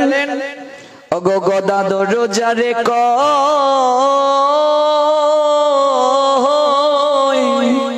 রাম রামচন্দ্র সেই হয়, ওইছে হইলা চতুর্থ প্রকাশ। রামচন্দ্র কবিরাজ তিনি হলেন গদাধরের বিশেষ শক্তি প্রাপ্ত। রামচন্দ্র কবিরাজ পরবর্তীতে শ্রীনিবাস আচার্যের কাছে দীক্ষা গ্রহণ করেছিলেন। তিনি গদাধরীর বিশেষ শক্তি নিয়ে জগতের বুকে আবির্ভূত হলেন। শ্রীনিবাস আচার্যের পিতার নাম, আপনারা যখন চাকন্ডী যাবেন, গতকাল আমি বলেছিলাম গোবিন্দ ঘোষ, যে গোবিন্দ ঘোষের শ্রী বিগ্রহ গোপীনাথ অগ্রদ্বীপে এখনো সেবিত হচ্ছেন, সেই অগ্রদ্বীপ থেকে বেশি দূরে নয় শ্রীনিবাস আচার্যের আবির্ভাব স্থান। সেই শ্রীনিবাস শ্রী চৈতন্য মহাপ্রভুর বিশেষ শক্তি নিয়ে জগতের বুকে আবির্ভূত হলেন নদিয়া জেলার অন্তর্গত অগ্রদ্বীপের উত্তরে চাকন্ডী নামক গ্রামে 1441 শতাব্দে রোহিণী নক্ষত্র যুক্তা বৈশাখী পূর্ণিমা তিথিতে তিনি আবির্ভূত হলেন। পিতা রারীয় ব্রাহ্মণ, যার নাম গঙ্গাধর ভট্টাচার্য। ভক্তি রত্নাকর গ্রন্থে নরহরি ঠাকুর এই বর্ণনা জগৎজীবকে জানালেন। যখন শ্রীমান মহাপ্রভু সন্ন্যাস নিয়ে নবদ্বীপ ত্যাগ করলেন, তখন গঙ্গাধর ভট্টাচার্য হা চৈতন্য, হা চৈতন্য, হা চৈতন্য বলে নয়নের জলে বক্ষ ভাসাচ্ছেন। কাঁদতে কাঁদতে গড়াগড়ি দিচ্ছেন নবদ্বীপের রজ, সারা শরীরে তিনি মাখছেন আর বলছেন, আজ গৌর বিহনে, আজ নবদ্বীপ চন্দ্রের বিহনে নদিয়া যেন শ্মশান হয়ে গেল। গতকাল বলেছিলাম বৃন্দাবন অভিন্ন নবদ্বীপ, কিন্তু বৃন্দাবন থেকেও কলিযুগে নবদ্বীপ শ্রেষ্ঠ রসতত্ত্ব দিক থেকে। বৃন্দাবনে নবদ্বীপ নাই, কিন্তু নবদ্বীপে বৃন্দাবন আছে। কথাটার অর্থ কি? কথাটার অর্থ হলো আপনি বৃন্দাবনে গৌর পাবেন না, কিন্তু নবদ্বীপে রাই পাবেন, কানু পাবেন। রাই কানুর মিলিত আমার গৌরাঙ্গ সুন্দর পাবেন। শ্রীবাস অঙ্গনে এখনো রাস করে যাচ্ছেন, অদ্যাবধি রাস হচ্ছে শ্রীবাস অঙ্গনে। কোন কোন ভাগ্যবানে দেখিবারে পাচ্ছে নবদ্বীপের রজ পূত পবিত্র। নবদ্বীপ অভিন্ন বৃন্দাবন, নবদ্বীপকে গুপ্ত বৃন্দাবন বলা হয়। এই জন্য নবদ্বীপ রসগত দিক থেকে, তত্ত্বগত দিক থেকে অহৈতুকী কৃপার ভান্ডার। ব্রজের যারা, তারাই এলেন গৌর লীলায়। শ্রীরূপ গোস্বামী তিনি ব্রজে ছিলেন রূপ মঞ্জুরি। সনাতন গোস্বামী তিনি ব্রজলীলায় ছিলেন লবঙ্গ মঞ্জুরি। রঘুনাথ ভট্ট গোস্বামী পাদ তিনি ছিলেন রস মঞ্জুরি। শ্রীজীব গোস্বামী তিনি ছিলেন বিলাস মঞ্জুরি। গোপাল ভট্ট গোস্বামী তিনি ছিলেন গুণ মঞ্জুরি। আর রঘুনাথ দাস গোস্বামী তিনি ছিলেন রতি মঞ্জুরি। এই যে 6 জন গোসাই, ওরা রাধারানীরই অহৈতুকী সখী, অহৈতুকী দূতি, তারাই এলেন। প্রিয় সখী ললিতা, যাকে আমার প্রেমময়ী রাধারানী প্রেম সাগরে ভেসে বিরহে কাতরাতে কাতরাতে গলা জড়িয়ে ধরে কেঁদে কেঁদে যখন ললিতার কাছে দুঃখ বলতেন, একটু জড়িয়ে ধরে আনন্দ প্রাপ্ত হতেন, সেই ললিতাকে ছেড়ে কি আসবেন প্রেমময়ী? বিশাখা তাকে ছেড়ে কি করে আসবেন? তাই ললিতা বিশাখা গৌর লীলায় এলেন, কিন্তু কেউ আর নারী স্বরূপে এলেন না, সবাই এলেন পুরুষ স্বরূপে। কেন? কারণ এই মূর্খ সমাজ রাধা গোবিন্দের অহৈতুকী প্রেমকে ওরা দেহগত প্রেমে রূপান্তরিত করে ফেলল। যে প্রেম ভক্ত আর ভগবানের অহৈতুকী সম্পর্ক, যে প্রেমের মাঝে বিন্দু বিসর্গ কাম ছিল না, যে প্রেম লীলা সম্পাদনে গোবিন্দের বয়স ছিল 9 বছরের কম, রাধারানীর বয়স ছিল 7 বছরের কম, এরপরও গোবিন্দের চরিত্রে মূর্খ সমাজ, অন্ধ সমাজ, কামুক সমাজ কালিমা লেপন করলো। তাই আজ গৌর লীলায় গোবিন্দ এলেন, কাউকে নারী স্বরূপে নিয়ে এলেন না, সবাইকে পুরুষ স্বরূপে আনলেন। ললিতা বিশাখা এলেন, কিন্তু একজন এলেন স্বরূপ দামোদর হয়ে, আরেকজন এলেন রায় রামানন্দ হয়ে। হয়েল রামানন্দ রায়, একখানে নামা বলি গায়, হরি নামে জপের মালা দুলতেছে গলায়। রামানন্দ এলেন নামের মালা নিয়ে, যখন ভাবে বিভোর হয়ে আমার গোরাচাঁদ রাই ভাবে বিভোর হয়ে হা কৃষ্ণ হা কৃষ্ণ হা কৃষ্ণ বলে কাঁদতেন, তখন স্বরূপ দামোদরের নিকট থেকে গান শুনতে চাইতেন। স্বরূপ, আমায় একটু গান শোনাও না। রামানন্দের কাছে কৃষ্ণ কথা শ্রবণ করতেন। রাধারানী যখন ভাবে বিভোর হয়ে কৃষ্ণ কৃষ্ণ বলে কাঁদতেন, তখন ললিতাকে বলতেন, সখী রে, একটু আমায় জড়িয়ে ধর না। ভাবে বিভোর হয়ে ললিতাকে জড়িয়ে ধরি প্রেমময়ী রাধারানী বলছেন, ললিতা, আমি দেখো ত্যাগ করব। কেন রে সখী? দেখো ত্যাগকে কি কৃষ্ণ পাবে? সখী রে, কাল বলে আমায় যে আশার অর্গল গোবিন্দ দিয়ে গেলেন, কাল তো আর শেষ হচ্ছে না রে। আমি প্রাণ তেজ করার সংকল্প করেছি। কেন জানিস সখী, আমার এই দেহটা তো 5টা উপাদান দ্বারা তৈরি। আমি শুনেছি পৌর্ণমাসী দেবীর কাছে, পৌর্ণমাসী মানে যোগমায়া, আমি তার কাছে শ্রবণ করেছি মৃত্যুকালে মানুষ যে চিন্তা নিয়ে দেহ রাখে, সেই চিন্তায় তার দেহ পুনরায় গঠন হয়। গীতাতে গোবিন্দও বলছেন, অন্তকালে মানুষ যে চিন্তা নিয়ে দেহ রাখে, সেই দেহে তার গতি প্রাপ্ত হয়। আমি মৃত্যুকালে এই চিন্তাটা নিয়ে প্রাণ ত্যাজিব। আমার শরীরের যে জলের অংশ আছে, শরীরটা তৈরি হতে তো জল নেওয়া হয়েছে, মাটি নেওয়া হয়েছে, আকাশ নেওয়া হয়েছে, বাতাস নেওয়া হয়েছে, আগুন নেওয়া হয়েছে। আমার শরীরে যে জলের অংশ আছে ললিতা, আমি মৃত্যুকালে বিধাতার কাছে এই প্রার্থনা করে দেখো রাখবো, আমি মরে যাওয়ার পর আমার শরীরের জলের অংশ যেন মথুরার সরোবরের জলের সঙ্গে মিশে যায়। আমার প্রাণ বধূয়া যখন মথুরার সরোবরে স্নান করতে নামবে, আমার শরীরের জলের অংশ ওই জলের সঙ্গে যখন মিশে একাকার হবে, তখন আমি প্রাণ বধূয়ার অঙ্গকে স্পর্শ করে দিতে পারবো, তার চরণকে ধৌত করে দিতে পারবো।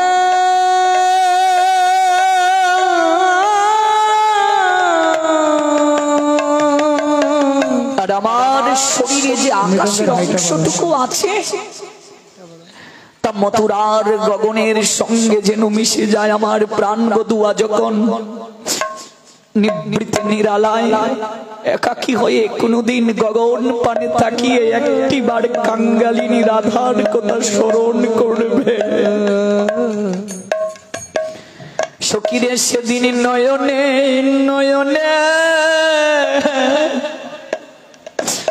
আমার মিলন হবে, সেদিন নয়নে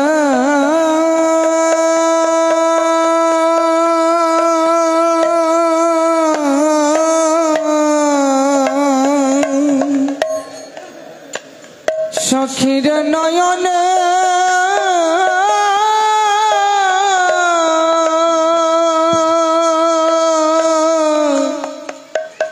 আমার মিলন হবে।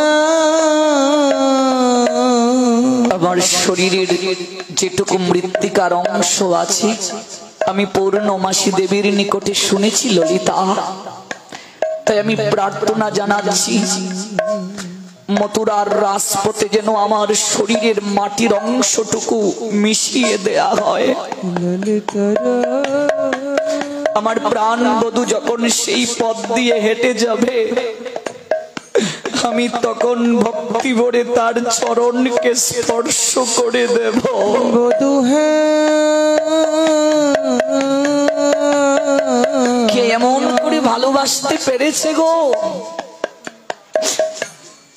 এজন্যই তো গোবিন্দকে গৌরাঙ্গ হতে হলো, সেই প্রেমের মাহাত্ম্য উপলব্ধি করার জন্য। সখী রে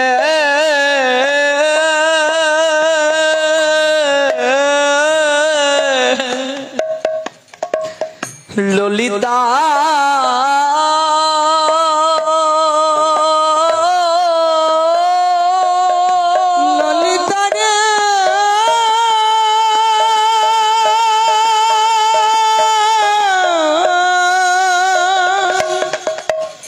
প্রাণ সখী আমার,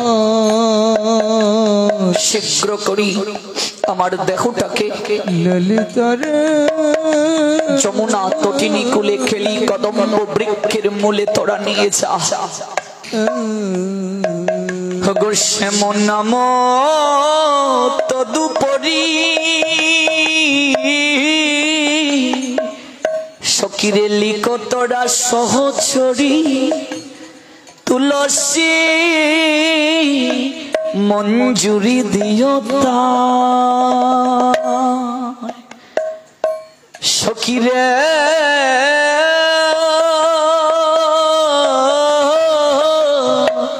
সেদিন আকি মূলে তুলসী পত্র দিও, সেদিন আখি মূলে তুলসী পত্র দিও। সখিরে আমার বেষ্টন করি তোমরা সেদিন সবাই মুখে বলিও হরি হরি।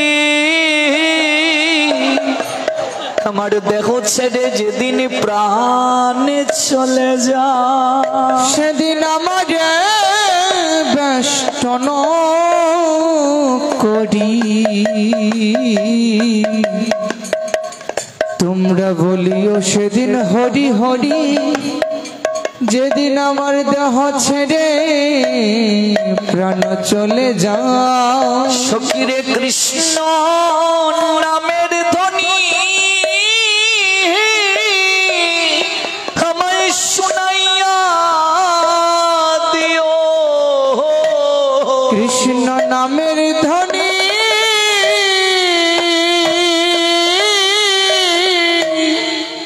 আমায় শুনায়া দিও।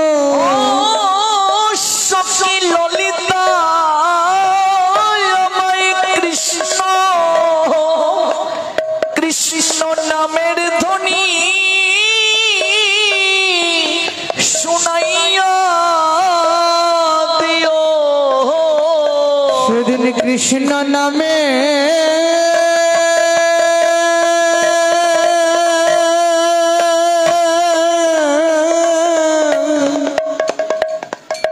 নামের ধ্বনি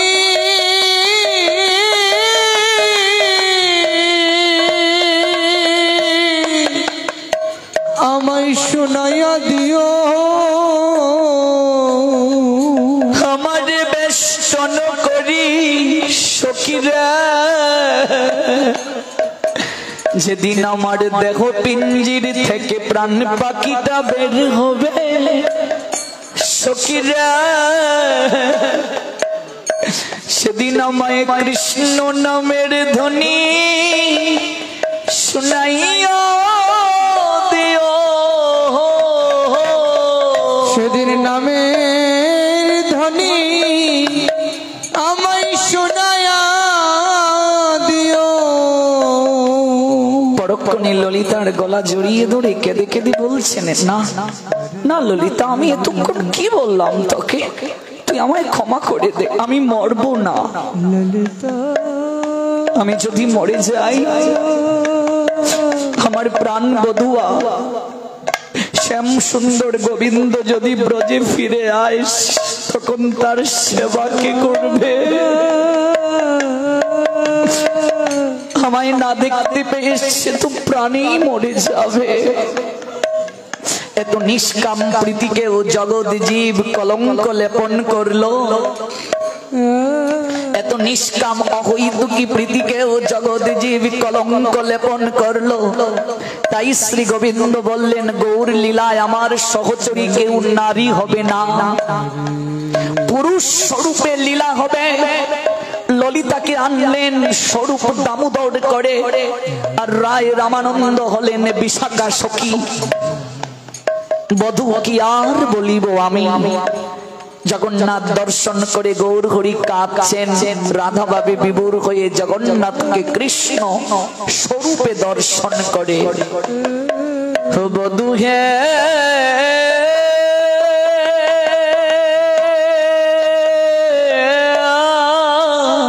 এটা চণ্ডীদাসের পদ, যে পদ গৌর হরি শ্রবণ করতেন। আমার জীবন মরণে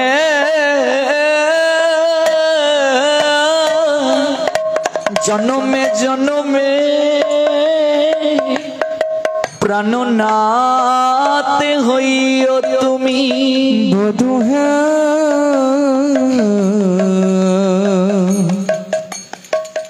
প্রাণ বধূ আমার,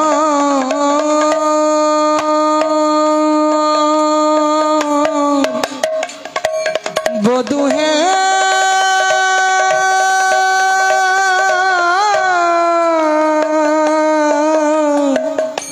প্রাণ বধূ আমার। শ্লীশোভা পদরতাম পিনুষ্টমা মদর্শন মর্মহতাম করুতবা ইয়াতা তোতা বা বিদধাতু লম্পটো মট প্রাণনাথস্থ সয়ব না পারহ।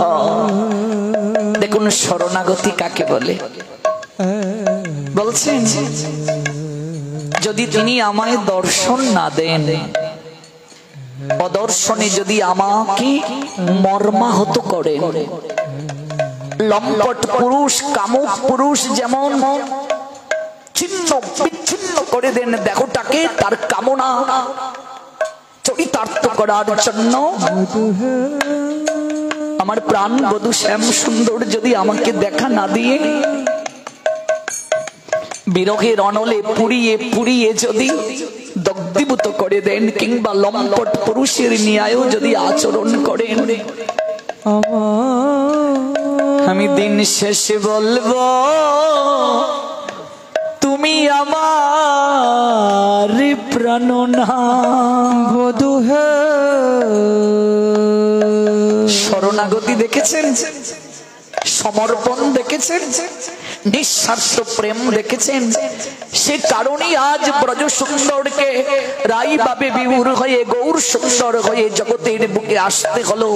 ব্রজের রাধা বিনোদিনী সে হইয়াছে কলঙ্কিনী, রাধার প্রেম ঋণ সুদিবার তরে আমি আসি নদিয়াপুরে।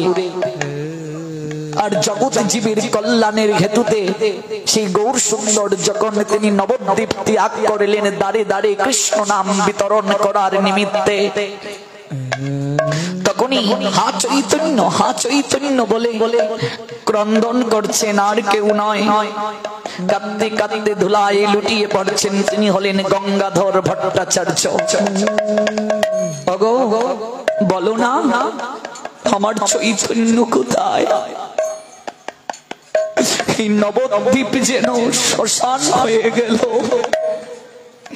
পাখির কুজন বন্ধ হয়ে গেল, প্রজাপতি যেন উড়ছে না, বৃক্ষলতা গুল্ম যেন আর মুড়া দিয়ে আছে। চৈতন্য বিরহে এই দেখো মন অবচেতন হয়ে গেছে। বলো না গো আমার চৈতন্য কোথায়, আমার গৌর কোথায়? গৌর হে কোথায় গিয়েছেন আমার গৌর হরি? কোথায় আছেন আমার গোড়াচাঁদ? গঙ্গাধর ভট্টাচার্য কাঁদতে কাঁদতে আকুল হয়ে নবদ্বীপের ধুলায় গড়াগড়ি করছেন, আর নবদ্বীপের মাটি সারা গায়ে মাখছেন। হরি নবদ্বীপের মৃত্তিকা আমি গৌর গৌর বলে কোথায় গিয়ে মরি জানি না রে। তাই এই মাটি শরীরে মেখে নিলাম, যেখানে আমার মৃত্যু হয় আমার যেন গৌর চরণ প্রাপ্তি হয়। গৌরামা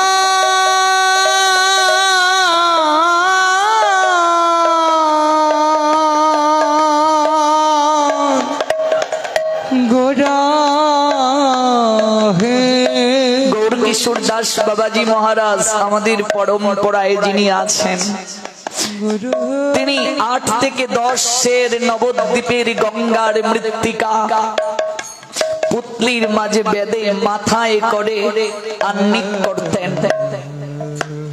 রাধা দাসী নামে এক বৈষ্ণবী, যাকে মা বলে ডাকতেন গৌর কিশোর দাস বাবাজি, সে রাধা দাসী বললেন, বাবা এই গঙ্গার তীরের নবদ্বীপের মাটি 8 থেকে 10 পুতলিতে বেঁধে মাথায় করে রেখেছো কেন বাবা? সিদ্ধ বাবা বলছেন, তোর পাগল ছেলে কোথায় গিয়ে মরে কে জানে। তাই নবদ্বীপের রজ আমার গৌরাঙ্গের চরণ দ্বারা অভিষিক্ত কৃপা প্রাপ্ত এই ধূলিকণা আমি সঙ্গে নিয়ে যাই রে। যদি কোথাও মরে যায় আমি গৌরাঙ্গ চরণ হারা হব না। মনে লয়ে গো নদিয়া পুরে हमारे देह बिछाबो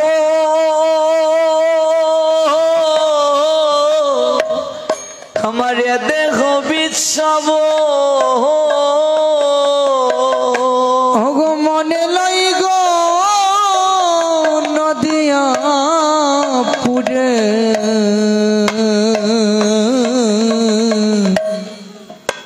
हमारे देह बिछाबो ए देह बिछाबो। আমার মন বড় বেকুল, নদিয়ার মাটিতে আমার এই দেহটা বিছিয়ে দিতে ইচ্ছে হয়। আমার এই মাটিতে আমার গৌরাঙ্গ সুন্দরীর চরণ অভিষিক্ত হয়েছে, এই মৃত্তিকায় ধূলিকণা বিশেষ কৃপা প্রাপ্ত। আমার মন বড় ব্যাকুল, এই নদিয়ায় যদি আমার দেহটাকে শীতল পাটির নিয়ায় বিছিয়ে দিতে পারতাম। আমার গৌর যে দেশে নাই, আমার সে দেশে যেতে ইচ্ছে হয় না গো। কোথায় আছেন আমার চৈতন্য? ও গঙ্গাধর, এমন করে করে কাঁদছো তুমি? সোনার নিমাই সোনার নদিয়া ছেড়ে জগৎ জীবের দুঃখ দুর্দশা লাঘব করার জন্য যে দাঁড়িয়ে দাঁড়িয়ে ঘুরে বেড়াচ্ছে গো। গঙ্গাধর ভট্টাচার্য তার স্ত্রী লক্ষ্মী প্রিয়াকে জড়িয়ে ধরে বলছেন, গো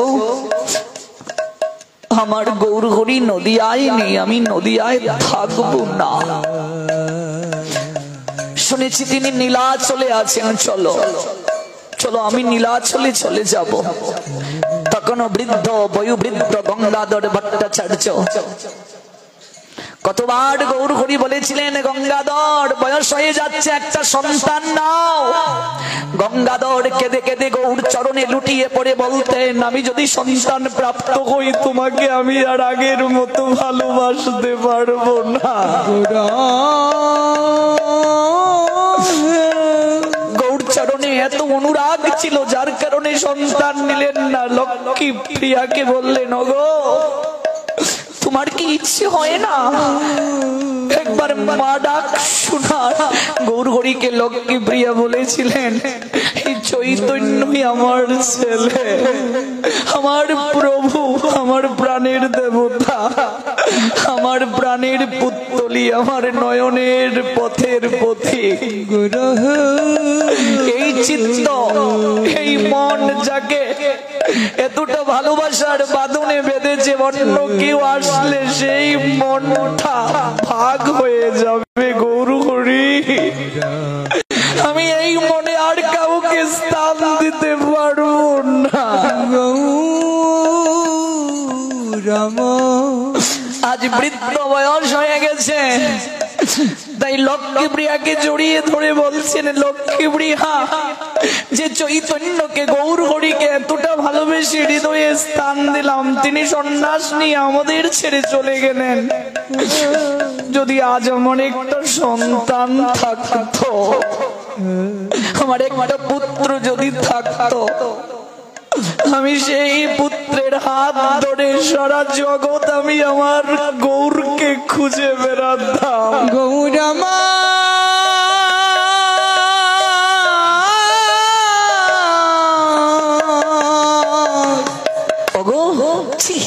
এই বৃদ্ধ বয়সে তুমি সন্তান প্রাপ্তির কামনার কথা আমায় জানাচ্ছ, কি করে সম্ভব? এই বৃদ্ধ বয়সে কি করে সন্তান প্রাপ্ত হওয়া যায়? চলো আমরা নীলাচলের পথে যাত্রা করি। গৌর হরি শুনেছি নীলাচলে আছেন, জগন্নাথ দর্শন হবে, গৌর হরির চরণ প্রান্তে আমরা থাকবো। চলো আর নদিয়ায় থাকবো না, নীলাচলে যাব। আমার গৌর যেখানে চরণ রাখে সেটাই তীর্থ, সেটাই বৃন্দাবন। চলো চলো নীলাচলে যাব। লক্ষ্মী প্রিয়াকে সঙ্গে করে বৃদ্ধ ছুটলেন। হা চৈতন্য, হা চৈতন্য বলে গঙ্গাধর ভট্টাচার্য। তৎকালীন সময়ে হেঁটে হেঁটে যেতে হয় গো, তাই লক্ষ্মী প্রিয়াকে সঙ্গে করে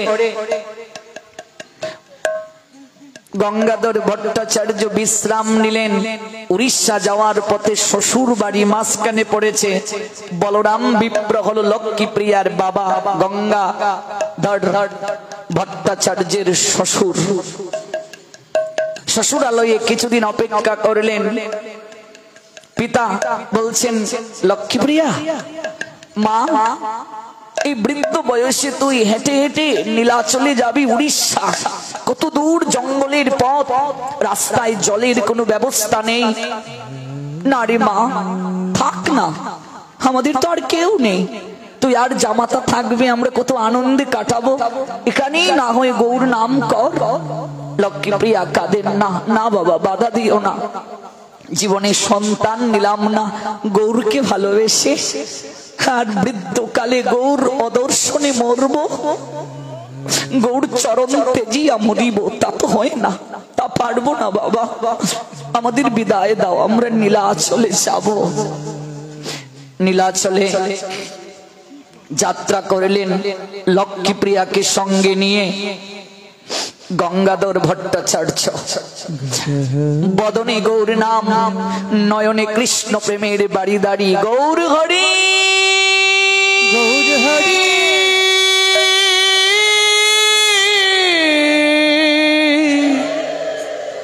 গৌর হরি, গৌর হরি, গৌর হরি।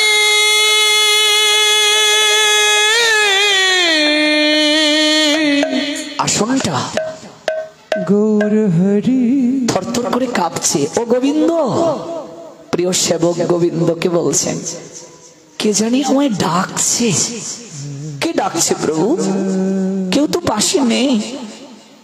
ও গোবিন্দ, কে জানি কাঁদছে, শুনতে পাচ্ছ না গোবিন্দ? কত নয়নের জল ঝরছে গোবিন্দ, এমন করে ডাকছে, আমার প্রাণটা উতলিয়া হয়ে উঠেছে গোবিন্দ। আমি তো শুনতে পাচ্ছি না, কে ডাকছে? তোমার মনের ভ্রম। না না না না গোবিন্দ, মনের ভ্রম নয়, কে জানি আমায় ডাকছে। কি ডাকছে? ওই শোনো শোনো, দেখো দেখো দেখো কেমন বলছে, গৌর হরি, গৌর হরি।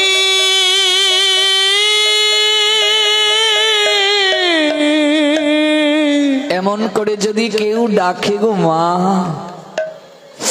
ভগবানের কাছে না পৌঁছে থাকতে পারে। আমরা ডাকতেও পারি না গো। ডাকার মতো ডাকলে তিনি না এসে থাকতে পারেন না,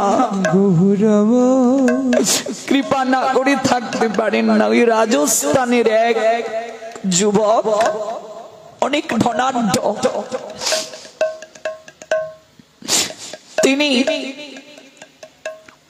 পড়াশোনার জন্য আমেরিকায় ছিলেন। সত্য ঘটনা। বিবাহ কার্য সম্পাদন করে জাহাজে করে আটলান্টিক সাগর পাড়ি দিয়ে আসছেন। নাবিক ঘোষণা দিল মাঝ সাগরে এসে আমাদের আয়ত্তে আর জাহাজটা নেই, আপনারা সৃষ্টিকর্তার নাম করুন, আমাদের হাতে আর নেই। সবাই কাঁদতে শুরু করলো, ব্যতিব্যস্ত হতে শুরু করলো। যুবক ধ্যানে বসে গেলেন। বধূ যুবককে বলছেন, ওগো, সবাই ব্যতিব্যস্ত হয়ে উঠলো, জাহাজ নিয়ন্ত্রণে নেই, তোমার একটুও ভয় করছে না? জমিদারের সন্তান তিনি ছিলেন। তলোয়ারটা হাতে দিয়ে বধূকে বললেন, এই তলোয়ারটা হাতে ধরো, আমার গলাটা কেটে ফেলো, পারবে? বলছে, তা কি করে হয়? 7 পাক দিয়ে সিঁদুর সিঁথিতে পরিয়ে দিলে অগ্নি সাক্ষী রেখে তোমার সঙ্গে আমার 1 মাসের সম্পর্ক, কি করে আমি তোমায় প্রাণ নিতে পারি? যুবক বললেন, 1 মাসের ভালোবাসায় যদি তুমি আমার প্রাণ নিতে না পারো, অনন্তকাল যার সঙ্গে সম্পর্ক আমার, তিনি কি করে প্রাণ নিতে পারেন?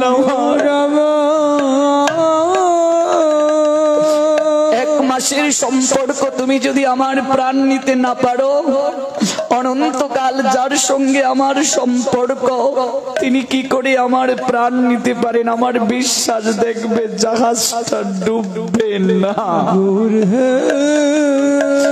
জাহাজ রক্ষা পেয়েছিল। এই না হয় আবেদন, এই না হয় ডাকা, এই না হয় আকুল আকুল ভাবে ডাকা। কাশিতে এক জন্মান্ধ এক বাবাজি তিনি অবস্থান করছেন। জনৈক কাশীর এক ভক্ত বলছেন, বাবা, আপনি জন্মান্ধ, কিন্তু আপনি এত দুর্গম তীর্থপথ অতিক্রম করলেন, আপনি তীর্থ পরিক্রমা করলেন সতীর্থদের সঙ্গে, কিন্তু আপনারও কি কখনো ভয় হয়নি যে হুচটকে আপনি যদি নিচে পড়ে যান? যখন আপনি দুর্গম স্থানে তীর্থে গিয়েছেন পরিক্রমার জন্য, আপনার তখন কিছু হয়ে যেতে পারে। যুবককে জন্মান্ধ বাবাজি বললেন, আমার এই পুতলিতে অনেক মাধুকরী আছে, আমাকে অনেকে প্রণাম দিয়ে অর্থ দিয়ে গিয়েছে, এই অর্থ আমি তোমায় দিয়ে দিলাম, তুমি আমাকে ওই জায়গা থেকে ধাক্কা দিয়ে নিচে ফেলে দাও। যুবক বলছেন, বাবা, তা কি করে হয়? 1 সপ্তাহ আপনার সঙ্গে আছি, আমি আপনার সেবা করছি, আপনার সঙ্গে আমার একটা সম্পর্ক হয়ে গেছে, এত কৃপা আপনি আমায় করলেন। আপনার এই পুতলির শুধু অর্থ কেন, এই জগৎ সংসারের অনেক কিছু প্রাপ্ত হলেও আমি আপনাকে ধাক্কা দিয়ে নিচে ফেলতে পারবো না, কারণ আমি আপনাকে ভালোবাসি, আপনার সঙ্গে আমার সম্পর্ক আছে। জন্মান্ধ বাবাজি মহারাজ বললেন, তাহলে যাকে আমি সম্পর্কের বাঁধনে বেঁধেছি, তিনি কি করে আমায় নিচে ফেলে দিতে পারেন ধাক্কা দিয়ে? কি করে তাকে আমি অবিশ্বাস করতে পারি? আমি তাকে এমন করেই ভালোবেসে ডাকি, আমরা ডাকতেও পারি না গো। গঙ্গাধর ভট্টাচার্য এমন করে ডাকছেন, গৌরাঙ্গের আসন কম্পিত হয়ে গেল। ও গোবিন্দ, দেখো কে জানি ডাকছে আমায়, গৌর হরি গৌর হরি।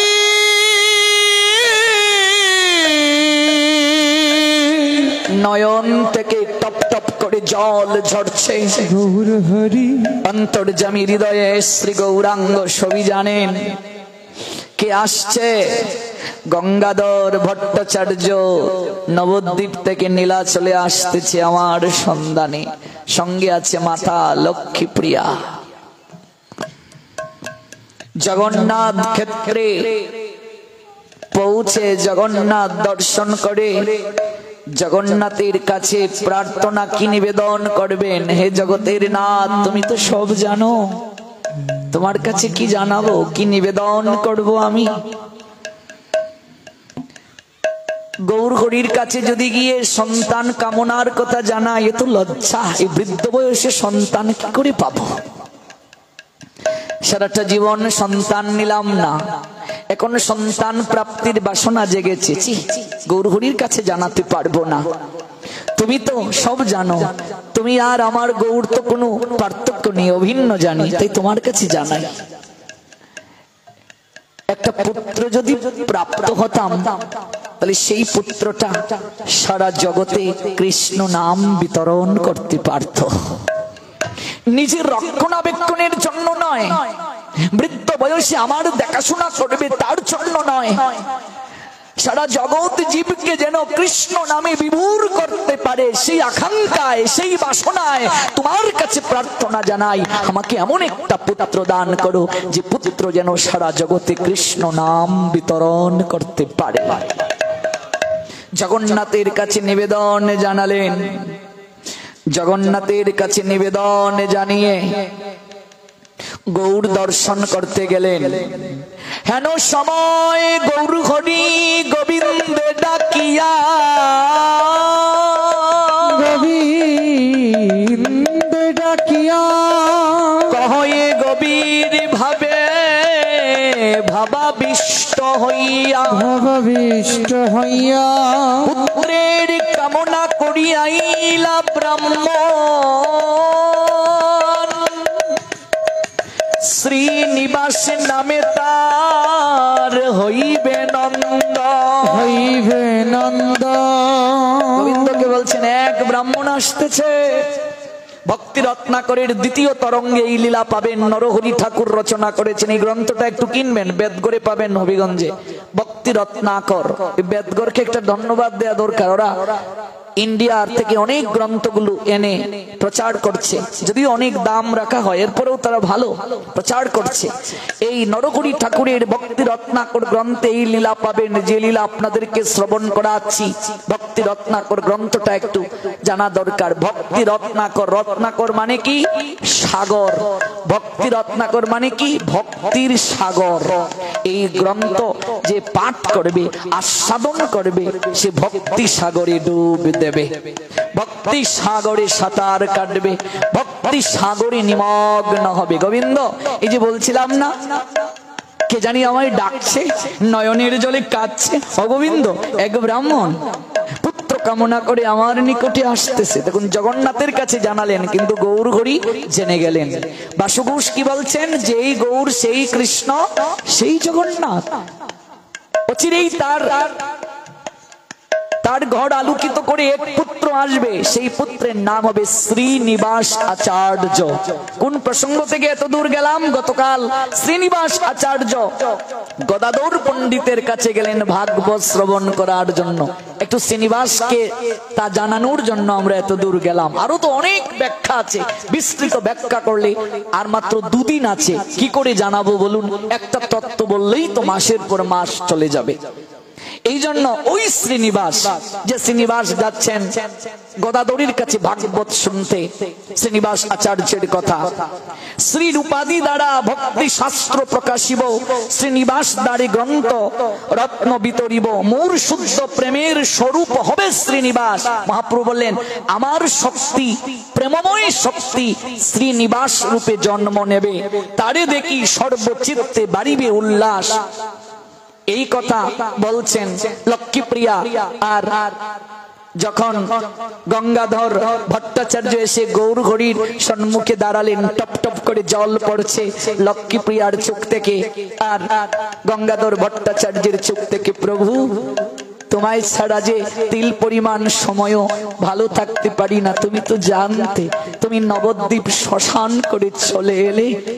তোমার অদর্শনে কতটা কষ্ট, কতটা যন্ত্রণা বুকে হয়, তাই চলে এলাম একটা আকাঙ্ক্ষা নিয়ে, কিন্তু তা তোমায় আমি বলতে পারবো না। গৌরহরি একটু মৃদু মৃদু হাসলেন। গুদুলি লগ্নে বসে আছেন। গৌরহরির শরীর থেকে এক অপূর্ব বিদ্যুতের ন্যায় ঝিলিক গঙ্গাধর ভট্টাচার্যের মস্তক স্পর্শ করে, নাভিমূল থেকে নিম্ন দেশ স্পর্শ করে, বিষ্ণুপ্রিয়ার বক্ষ ভেদ করে সেই আলোকময় জ্যোতি ভেতরে প্রবেশ করে দিল। আর শ্রীমন মহাপ্রভু গঙ্গাধর ভট্টাচার্যকে বলছেন, ও গঙ্গাধর, তুমি যে বাসনায় নীলাচলে এলে, তোমার ইচ্ছে পূরণ হবে। তুমি গৃহে ফিরে যাও। লক্ষ্মী প্রিয়ার গড়ে এক পুত্র সন্তানের জন্ম হবে। জয় জয় নিতাই